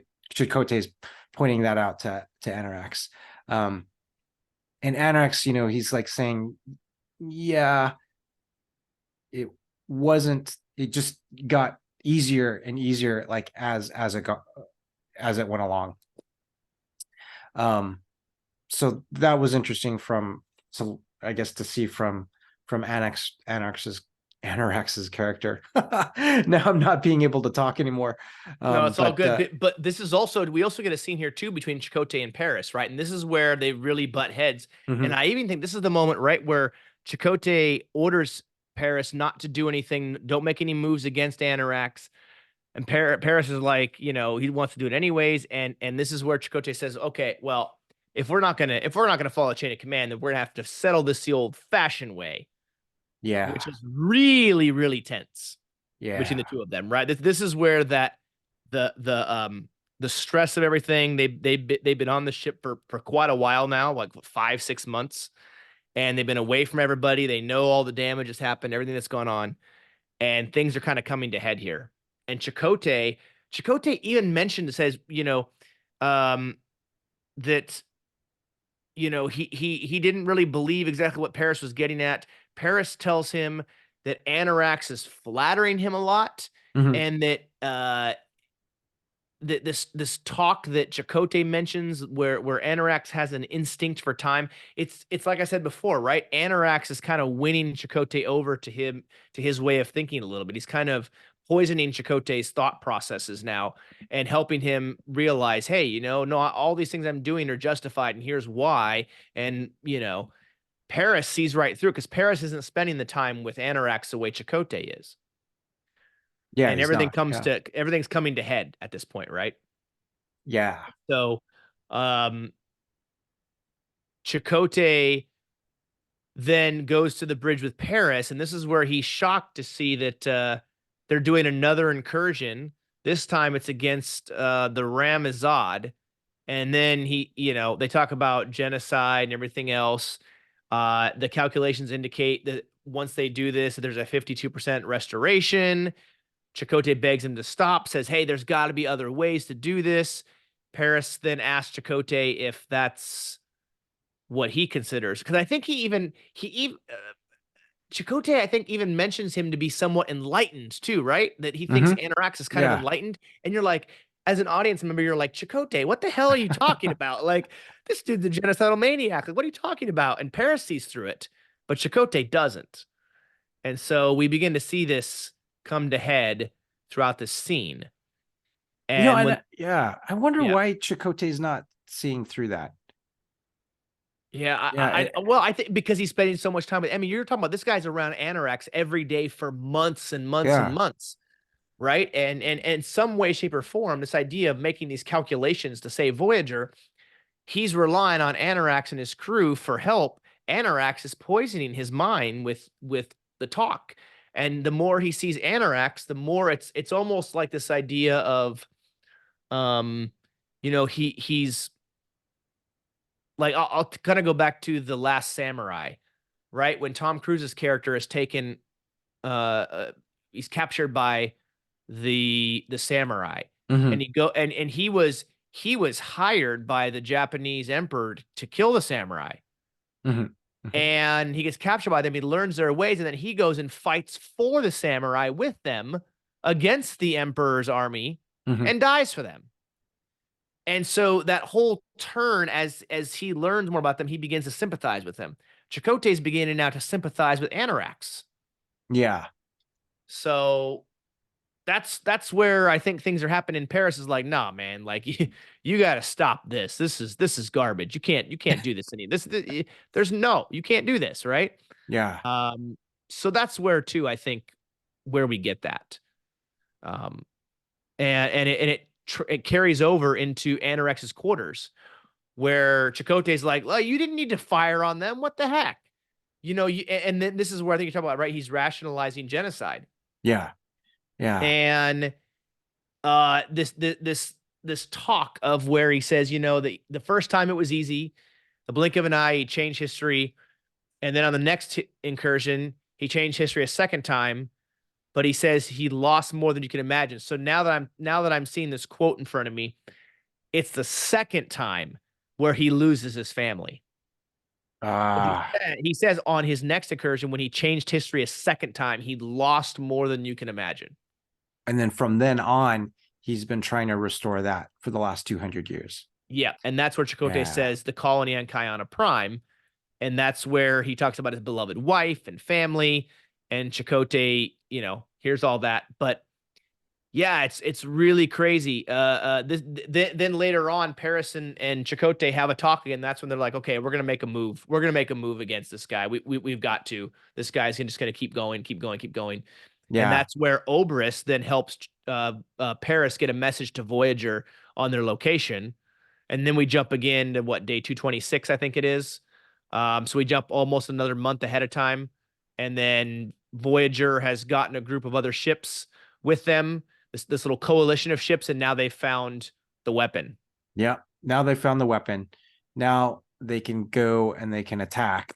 And so that's what they do. So Janeway is out. She's shared the temporal shields with those other ships, and so they're ready. And essentially, they split up. So Janeway kind of realizes, okay, she's going to have some of the crew, I guess all of the crew, go on the other ships as she kind of leads and coordinates that coalition and moves forward and goes to attack them. And that's what they do. They all kind of go to attack the warship because she's received, yes, a message from Paris saying, "Hey, I'll be able to disable the warship so that Janeway and her team can attack."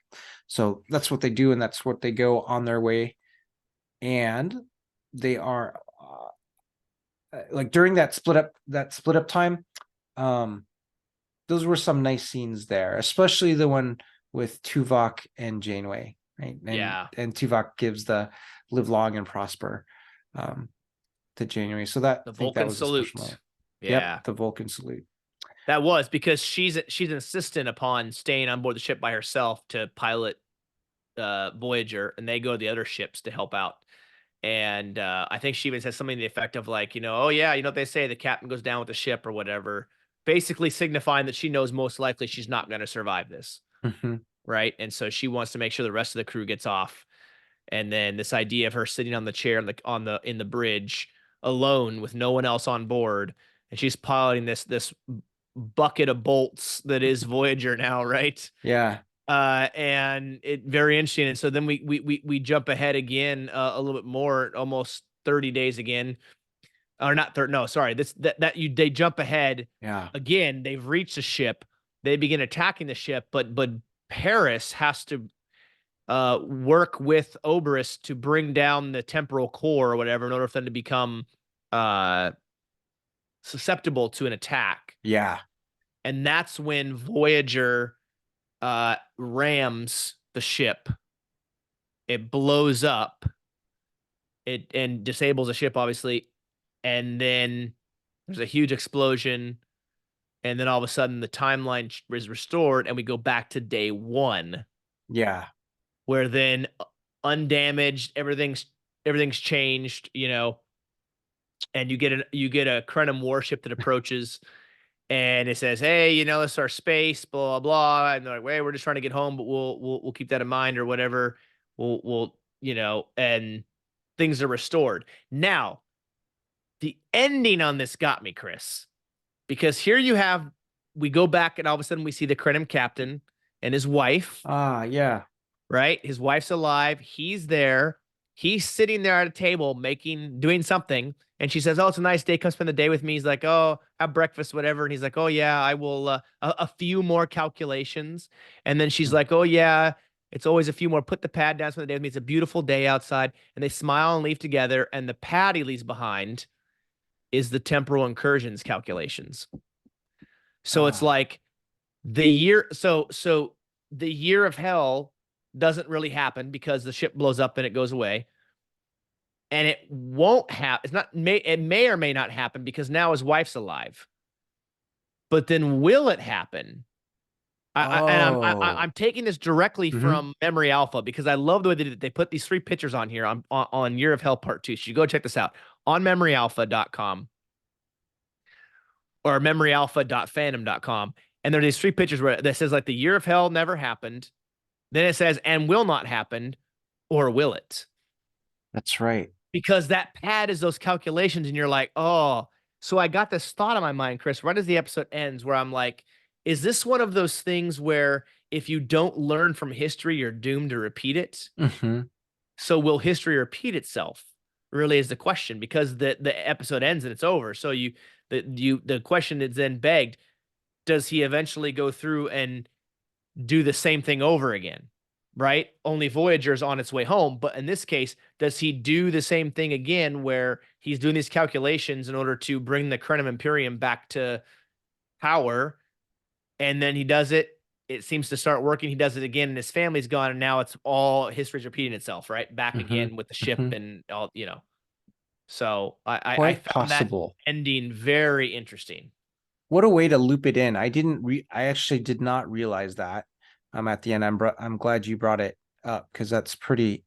That's a nice kind of a full circle ending to see if that will occur. I liked that, when his wife came in and she said, spend the day with me. I like that idea that, okay, he stopped doing his calculations so he could use that, he could seize that time for something that was meaningful. So he seized that time, and then spent the day with her. Um, hmm, I like And that you brought that up. maybe before he never did that. Maybe before he didn't he. In fact, Yeah. I thought I remember him saying some kind of line where he kind of he wished he'd get that time back, or he didn't take advantage of the time he had when he had it. And this Hmm. is maybe a way of him doing that. So we don't know. Will Year of Hell repeat itself? We don't know. But very interesting ending. I thought this is a wonderful two-part episode. There's a lot going on here. I think back to when I think we've mentioned this episode before, and I thought about this again as I was watching this, like I did the last time I watched it. Hmm. If I was in his shoes, where I lost my family, but then all of a sudden there's this technology, and I had the ability using the technology to do something about that, right? I think of like Time Cop. I really like, it's really weird, but kind of tie Van Damme's Time Cop in this, right? You know, there's the technology's there, but he's not allowed to do it. But then he goes on a mission back to a time when his wife is still alive after she's been killed and she was pregnant, right? And then he then changes things. He saves her, and then the futures changed, right? You know, you get rid of Senator McComb, and it changes the whole timeline and everything else. Um, in this one, he has a chance to bring his wife back with this technology. Of course, we know throughout the episode or episodes that the calculations are just making things worse and not better. But I wonder if something like that happened to me with my family. God forbid that ever were to happen. But if I had the ability to go back and do things to maybe prevent it or bring them back, would I, at the expense of others? That's a ooh, that's kind of I feel like a really gray area morally. Like Yeah. you're in a sense robbing Peter to pay Paul, right? You're these other lives you're affecting in order to bring lives back that mean more to you than those other ones do. Yeah. Something I thought about throughout this. Would I, if I was in that Crenum captain's seat, if I was Anorax for a day, would I go to any means necessary to bring my family back, knowing full well it's literally erasing civilizations from existence? I would. I actually I can't even answer that. I would like to say no, because you're talking about millions upon millions and billions of lives for a couple. But then again, I'm not in that situation, and how would I feel if I had the possibility of bringing my family back? It's I don't know. It's a question you can fully answer. I don't think you can fully answer it, but what an interesting one though is, because it is, you if we had that ability, right? And then certainly we would all have at the very least have the thought, like, hey, I can now have this technology to kind of manipulate events. So I can prevent that tragedy to happen. So I think we would at the very least have that thought, and then have a strong compulsion to act on it, especially when it affects people that are so dear, like, and important to us. But do you feel like I don't know if you feel different from me. Don't you feel though it's definitely like a gray area morally, right? This idea where you are literally you have the lives hang in the balance with what you're capable of, and if you're in the shoes of of Anarax, and you have the ability to manipulate and almost play God. On one hand, you have people who mean everything to you. On the other hand, you have people who mean nothing to you. You know what I mean? No, yeah, yeah. And this, Morally, it's a yeah, massive gray area. yeah, yeah. It is just such depth of an ethical question and a moral question. Because when in Anarax's situation, all of the people that he eliminates, right? He is saying there's no moral equivalence. His family has the highest, like, moral value. Everyone else, he's saying, has no moral value at all. So there's no moral equivalency in any of the beings that exist in Anarax's eyes, other, and his family has his just family is the ultimate thing. And you're right that it is such a moral, like, question, moral gray area. I'm gonna bring Batman into this, like, into this context, if that's okay. I was going Because to ask you, Chris, yeah. so does that mean that his family holds the moral high ground over others, right? They're the Obi-Wan. They have the high ground, right? For him, yeah, Yeah, yeah, for him. Yeah, yeah. I mean, I would say for us in our lives, right? Compared to anybody, compared to other people on the planet, especially people we don't know, does our family hold the high ground over others? I would argue yes. Now, does that mean you're going to go out and, you know, create genocide on their behalf? Probably not. But yeah, would you hold your family higher than some average Joe on the other side of the planet or anywhere else in this world? Probably. I think most people would say yes, the family's more important to me than some stranger, right? yeah. They And absolutely would. Yeah, these civilizations to Anarax they're nothing to him. They're strangers. They don't matter, right? They don't hold any moral weight, which I think you put well there compared to his family. yeah. So the reason why I was looking around is I've got this cover of Batman Death in the Family, because I Mm. was gonna bring Batman in Batman into the discussion. So this has nothing to do with time travel, but is completely, like, what you're thinking about with this moral gray area. So in Batman Death of a Family, spoilers to anyone that may not know that Robin dies in Batman Death in a Family. so so so Batman has to make this choice, because he he can either choose to save Robin, Jason Todd, at that moment. But there's another thing that's, like, there's either a big bomb that's traveling, that's gonna kill a lot of people. And so Batman makes that choice. He goes, well, okay, Robin's got, I can't get to Robin. He's gotta go disarm this bomb or take care of this thing that's going to cause mass destruction. And so that's what he does. And then Robin dies. And but that's the moral choice that, Batman has to do at that moment. And it's so hard, it's so just, it's a tragedy, and then it breaks him, and then but that's what happens. It's just this huge kind of moral gray area. And then Batman would probably go, though, that was the only choice, like, he could do, we would be to save like all of those people. Yeah. Anarax, it's Yeah. completely different. Anarax is completely opposite, right? So on total opposite side of it. Yeah, that's true.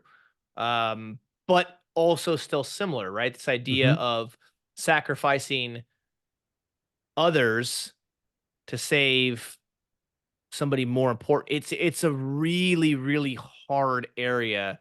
I mean, people are going to have their opinions, and if you're watching or listening to this, please feel free, share your thoughts with us. We love having these deep dives. Is why we do these things. We love these discussions, and using a show like Star Trek as a catalyst to these discussions is pretty easy, in the sense that because Star Trek deals with some of these really philosophical and moral dilemmas and societal issues and things like that, it's really easy to use. And I would say you probably agree with me, Chris. Use Star Trek as a bed of stories and examples to have these types of discussions, right? There are other things we can use to have these discussions as well, but Star Trek does such a great job of presenting these things in a way that allow us to have these discussions in such a way. Um, I would say that the discussions that we have, usually the deep dive discussions, are not easy, right? Because we're dealing with topics and issues that can be hard to talk about. And a lot of people are going to have their own opinions on them. And that's okay. Everybody's allowed to have their own opinion, right?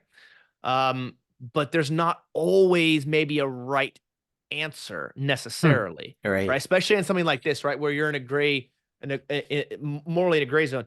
Because you think about it, okay, so your family is gone, right? Something happens and you have the chance to bring them back, but at the expense of countless other lives. It doesn't matter. You could be 10 lives, 1,000 lives, 1,000,000 lives, whatever, any number of lives.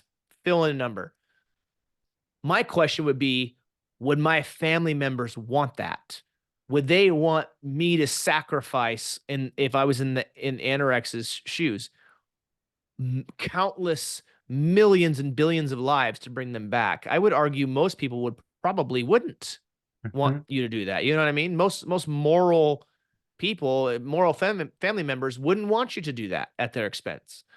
And then I Yeah. think about it too. Okay, so the timeline's restored basically when the ship's destroyed, right? And so he's back, his wife's there. What would his wife think?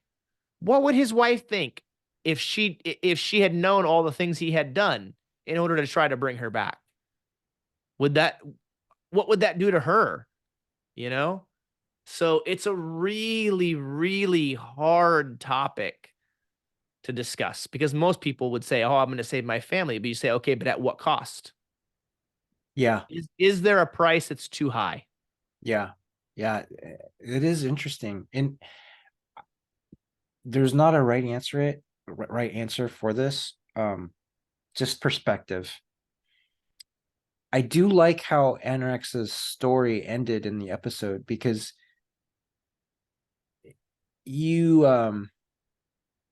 you could view Anorex's character, although he is the antagonist and he's causing all of this um all of this grief, essentially. He started along his science and this weapon for his people, in order to save his people, right? Because his his people had this enemy. He did it for his people and his civilization, in his mind a noble cause. And then when that happened, it caused a great personal tragedy, like in his life. So all the good that he had tried to do, that he had strived to do, then completely backfired, and then kind of decimated his own personal life, driving him over the edge, insane. He Yeah. held that love for his wife for over 200 years, right? So you could almost look at his character as, well, he was still able to hold that love for his wife, and that endured. And so that motivated all of his focus, all of his energies, to try and get that back, to save her. So you could look at that as another, like, noble thing, with all of these tragic consequences, but the sense of nobility and those efforts. So I like that it ended, that he was at his study, that his wife came in, because he was, all of what started didn't start, like, he wasn't didn't start as an evil person. I felt, you know he was he started trying to help his people. the best laid plans of mice and men, as they say, right? Yeah. Yeah, his initial, but then the question becomes was his initial plan of saving or restoring the Imperium, was even that moral, right? Because this idea that he would destroy a civilization or civilizations or some kind of temporal incursion in order to restore his Imperium, bringing those people back would then cost the lives of others. So the question is what were his intentions in the beginning really noble, or were they driven by ulterior motives? I mean, there's a lot to unpack, and so I Mhm. think at the end of the day, I had two feelings towards this Anorax guy. Mhm. One, I felt a little bit of pity Mhm. to him, right? Slash some empathy. Because this thing that was supposed to be so good, right, to restore the Imperium, became an obsession, Mhm. right, because of the results of the second time doing it. Um, and it turned him, like I think was a great reference, into Captain Ahab. Mhm. It turned him into Ahab, and his thirst for I don't want to say revenge, but his thirst to right the ship in this instance, um, kind of undoing his wrong. Maybe it's more about him trying to fix what he broke when he didn't mean to, and less about moral morals. Maybe I'm not sure how to put that. The other thing I would say is I didn't like the guy. I really Yeah. I just didn't, because he had no remorse whatsoever. None. And even when they basically achieved their goal, they, meaning the team on the ship, it was a failure. And all he was out for was for himself. He really, at that point, I guess 200 years later, did not care what the results were until Mhm. he got his family back. So I didn't like the guy, but I also kind of pitied and had some empathy for him, knowing that, yeah, I mean, even Paris mentions, yeah, that's awful. No one should have to experience the idea of losing their family, right? But the cost is so great Mhm. in this Mhm. case. So I guess I had kind of those, few mixed emotions towards Anorax. Yeah. Yeah, absolutely. And what about you though? I mean, overall, yeah, you kind of mentioned in the beginning, you like the guy, or what were your thoughts and feelings towards him at the end of this episode? At the I mean, I agree Yeah, with you. yeah. I'm glad that it ended the way it did. Like, it kind of was a happy Yeah. ending for him. He got his wife back. Voyager's restored. It's kind of a good ending. But yeah, Yeah. I I feel similar to him, like Soren in Generations, you know. yeah, Yeah, I think they're similar characters. Um and I didn't mind him like I like maybe too strong of a word, but I did empathize with Anorax. I thought he was a good character. complex character too. I Yeah, think. yeah, Yeah, complex. yeah, totally complex. You can go.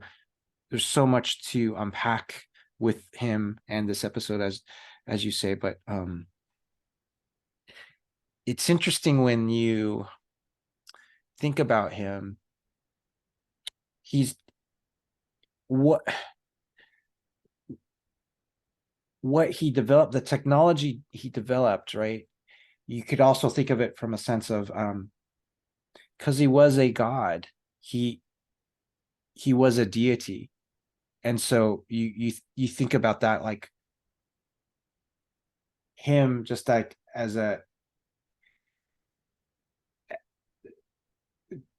Krenin or a human individual, like that much like power to decide like what exists and what cannot exist.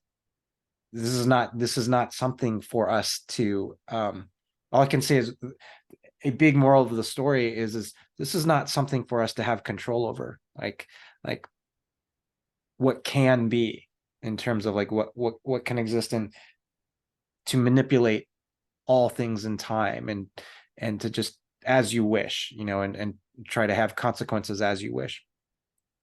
It's just not something that we can do, that we can comprehend. that we can understand that we have any place, like in trying to manipulate. So I thought that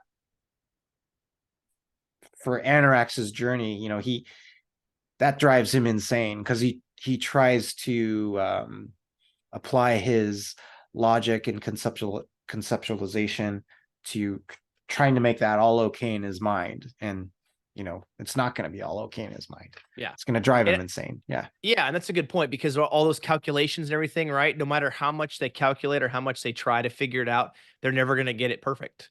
Mm-hmm. I think the idea of 200 years of making these calculations and trying to make the perfect calculation has driven him absolutely insane, and that's why he's able to do these things so cold-hearted without any thought or care. Yeah. So yeah, that's why, like, in a way, he's experiencing his own purgatory, just like Janeway is experiencing her own purgatory, right? So Yeah. Janeway's purgatory is like, man, I brought everyone to the Delta Quadrant, now I'm in this conundrum and everyone's getting killed like around me. So yeah, this is really, really interesting. I think when I reflect on Janeway's decisions, I think her decisions probably, like, if she would have taken Chakotay's advice and split everyone up, then I think that they wouldn't have made it through. So keeping everyone together was probably the right thing to do at the time. Yeah. Yeah. I would agree with you. I think you're Yeah. right on that. I think she obviously knew what was best. She knew where they were at, the Delta Quadrant, and things are harder there, and the idea of splitting up would have been really detrimental. So that was important. But yeah, man, this was a tough one. It's good though. We've talked about doing this episode for a while. We Mhm. know many of you have reached out to us saying, "Hey, can you do Year of Hell Part 1 and 2 and do your deep dive?" Because I think a lot of people really enjoy this episode as much as we do, just from the responses we've gotten. So we hope that you like this deep dive. I enjoyed watching this again, Chris, and I really enjoyed this conversation. We had some really great deep thought and discussion that is thoroughly enjoying, and some definite moral conundrums for sure. Yeah, absolutely. This was wonderful. I almost want to continue it, like, because I've been thinking about more stuff with this episode. Like what? All right. So we Q. Mm-hmm. Q, right? So I thought about Q. Q can manipulate space and time, do whatever he wants, because Q is a god in the Star Trek universe, right? Yeah. But Q looks like everything as an amusement, right? He's amused by everything. And Krennan's completely opposite. He's not. He's like totally focused. He can't get anything to work, so it's driving him insane. So that's kind of the opposite ends of Krennan can manipulate time, can't get it to work. Q can manipulate time, do whatever Q wants, and is just amused by the whole thing. The difference is Q has the powers, Anorax has technology. Yeah. So technology's limited, Q's powers are not. Right. So that in of itself drives a whole nother discussion, right? But Yeah. the idea of, I like that. I didn't think about that either. There's kind of some similarities there of uh the way Q approaches it with power, and the way that Anorax and his temporal weapon ship do with technology, and this idea that, okay, well, we know technology is imperfect, but Q's powers aren't. Q can do whatever he wants, whereas the Krenim ship can't. Yeah. So Yeah. But this has been wonderful, and I love just like the aspect that time time has has moods. moods. I mean, does it? Maybe. Do we believe him? Does time have moods? I guess maybe you could argue it does.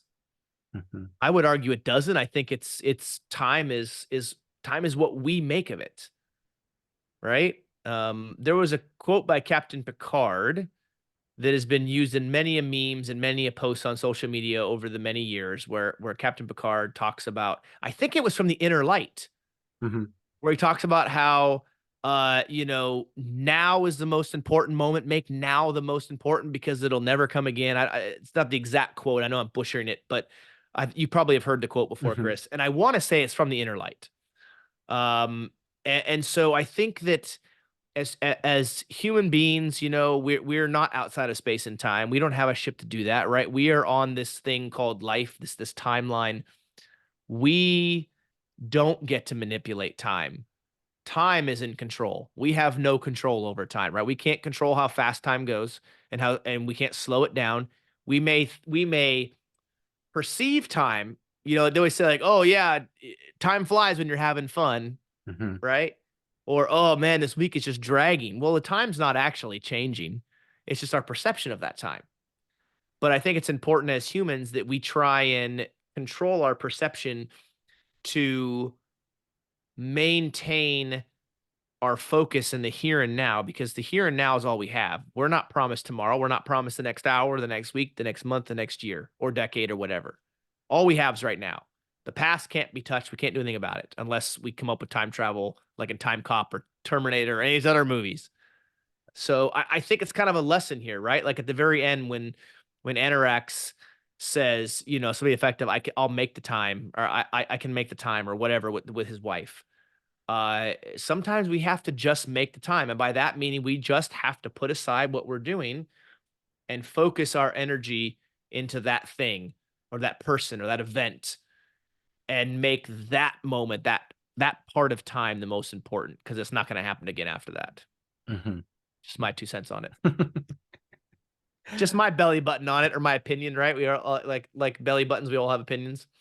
So, anyways, this was fun though, Chris. Yeah. I thoroughly enjoyed this. We have been anticipating and looking forward to doing this deep dive episode on Year of Hell Part 1 and 2 for a while now.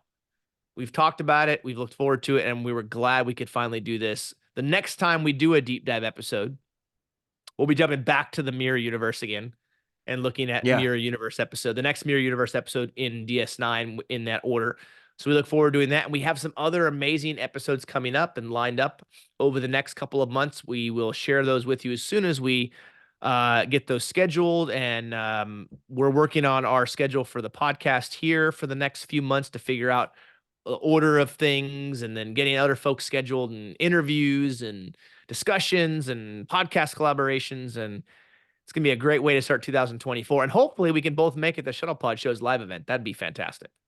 It will be fantastic. That'll be a lot of fun to do. I'm looking I'm gonna forward to the plan show. on I'm gonna plan on trying to be there. I know for me it's just a drive down, but I know for you it's a longer trip. But so I really hope you can make it out. But I'm gonna do my darndest to try to be there. So hopefully we can make it happen. Bring you another amazing time at Shuttle Pod Show's live event this year. I think it's in April. So stay tuned for more information on that. We'll bring that to you as soon as we can. As soon as we know we get information on that. But this was great, Chris. I love doing Yeah, these deep thank dives you. with you. It's so much fun. Yeah, this was a lot of fun. I think we this might have been our deepest dive from the ones we've done, if I can recall. But this was most excellent. We'd been thinking Yeah, about this one for a while. we really have, and we hope that you enjoyed it. We hope that the anticipation or the build up to it was worth it. I know that we went pretty long on this episode, but we also covered 2 full episodes of Voyager in this deep dive, even though they're connected. But we really hope you enjoyed it. We look forward to doing more deep dives in the future. We've done some really fun ones. The Mirror Universe ones are great. There's a lot to get to there, and there's just so many more down the road, whether it be other movies or other Star Trek episodes or whatever we decide to do in the deep dives after that, are going to be a ton of fun and a lot to talk about for sure. We might want to do this. Thought just came to me. Whether it's like a discussion or a top like a ranked list, but Star Trek has so many episodes in regards to time. It's like we may want to like rank our favorite time traveling Star Trek episodes of what they are. Yeah. Yeah. Oh, and this wasn't Janeway's first like encounter with another time manipulating captain, because I think she had one where they went back into the 90s and Earth, but she ran into a captain. Oh, the Captain from the Future. Yeah. Yeah, Captain from the Future. Yep. I think that was that past tense? No, it wasn't past Future's End, something like that. Yeah. Yeah, lots of time travel stuff for sure. I also, now that I was seeing this real quick, Chris, I was thinking, because I just mentioned this earlier, we have never done a deep dive on the Inner Light from TNG. We have not. That Yeah. that would be powerful to do. That we might have to write that one down. If you guys want us to do a deep dive on the Inner Light sometime down the road from TNG, please let us know in the comments below on YouTube, or send us a message on Instagram or Facebook, which you can follow us there for more, or on our email address, whichever you prefer. That would be a really good one. That'd be a really deep, really emotionally driven, I think, episode, because it deals with family, right? And we're family guys, so I think that'd be a challenging one, I think, but I think very rewarding and worth it. Yeah, absolutely. That'll be fun. We should do that. Yeah, I think so too. So, all right. Well, that's it for us. Thank you so much if you have stuck with us over the last couple of hours. We really appreciate it. We know that this was a longer episode, but we had a lot to get to, a lot to discuss, and we hope you enjoyed it. We really had a good time. And so be sure to stay tuned for more coming soon. But the only way you're going to know what's coming next is if you either subscribe to us on YouTube, or you follow us on Instagram and Facebook for all the latest and greatest, so you can keep up all over the interwebs. And if you're out in Antarctica somewhere, let us know. So if you do, you will make Chris's year. I'm telling you right now, you would make Chris's year. If you were in Antarctica listening or watching us, you would make Chris's year. Indeed, please let us know. Absolutely. I want to know what you're studying in Antarctica. Whether it's whatever phenomenon it is, and if you're seeing the Southern Lights. Yeah. Yeah. And let us know when Scully and Mulder visit. Yeah. So anyways, thank you so much, everybody. As always, we really do appreciate it all over the globe and the interwebs, whether you're watching us on YouTube or listening to us on your favorite podcast platform. We do appreciate it. Thank you. And we'll catch you next time right here on the Random Redshirt Podcast.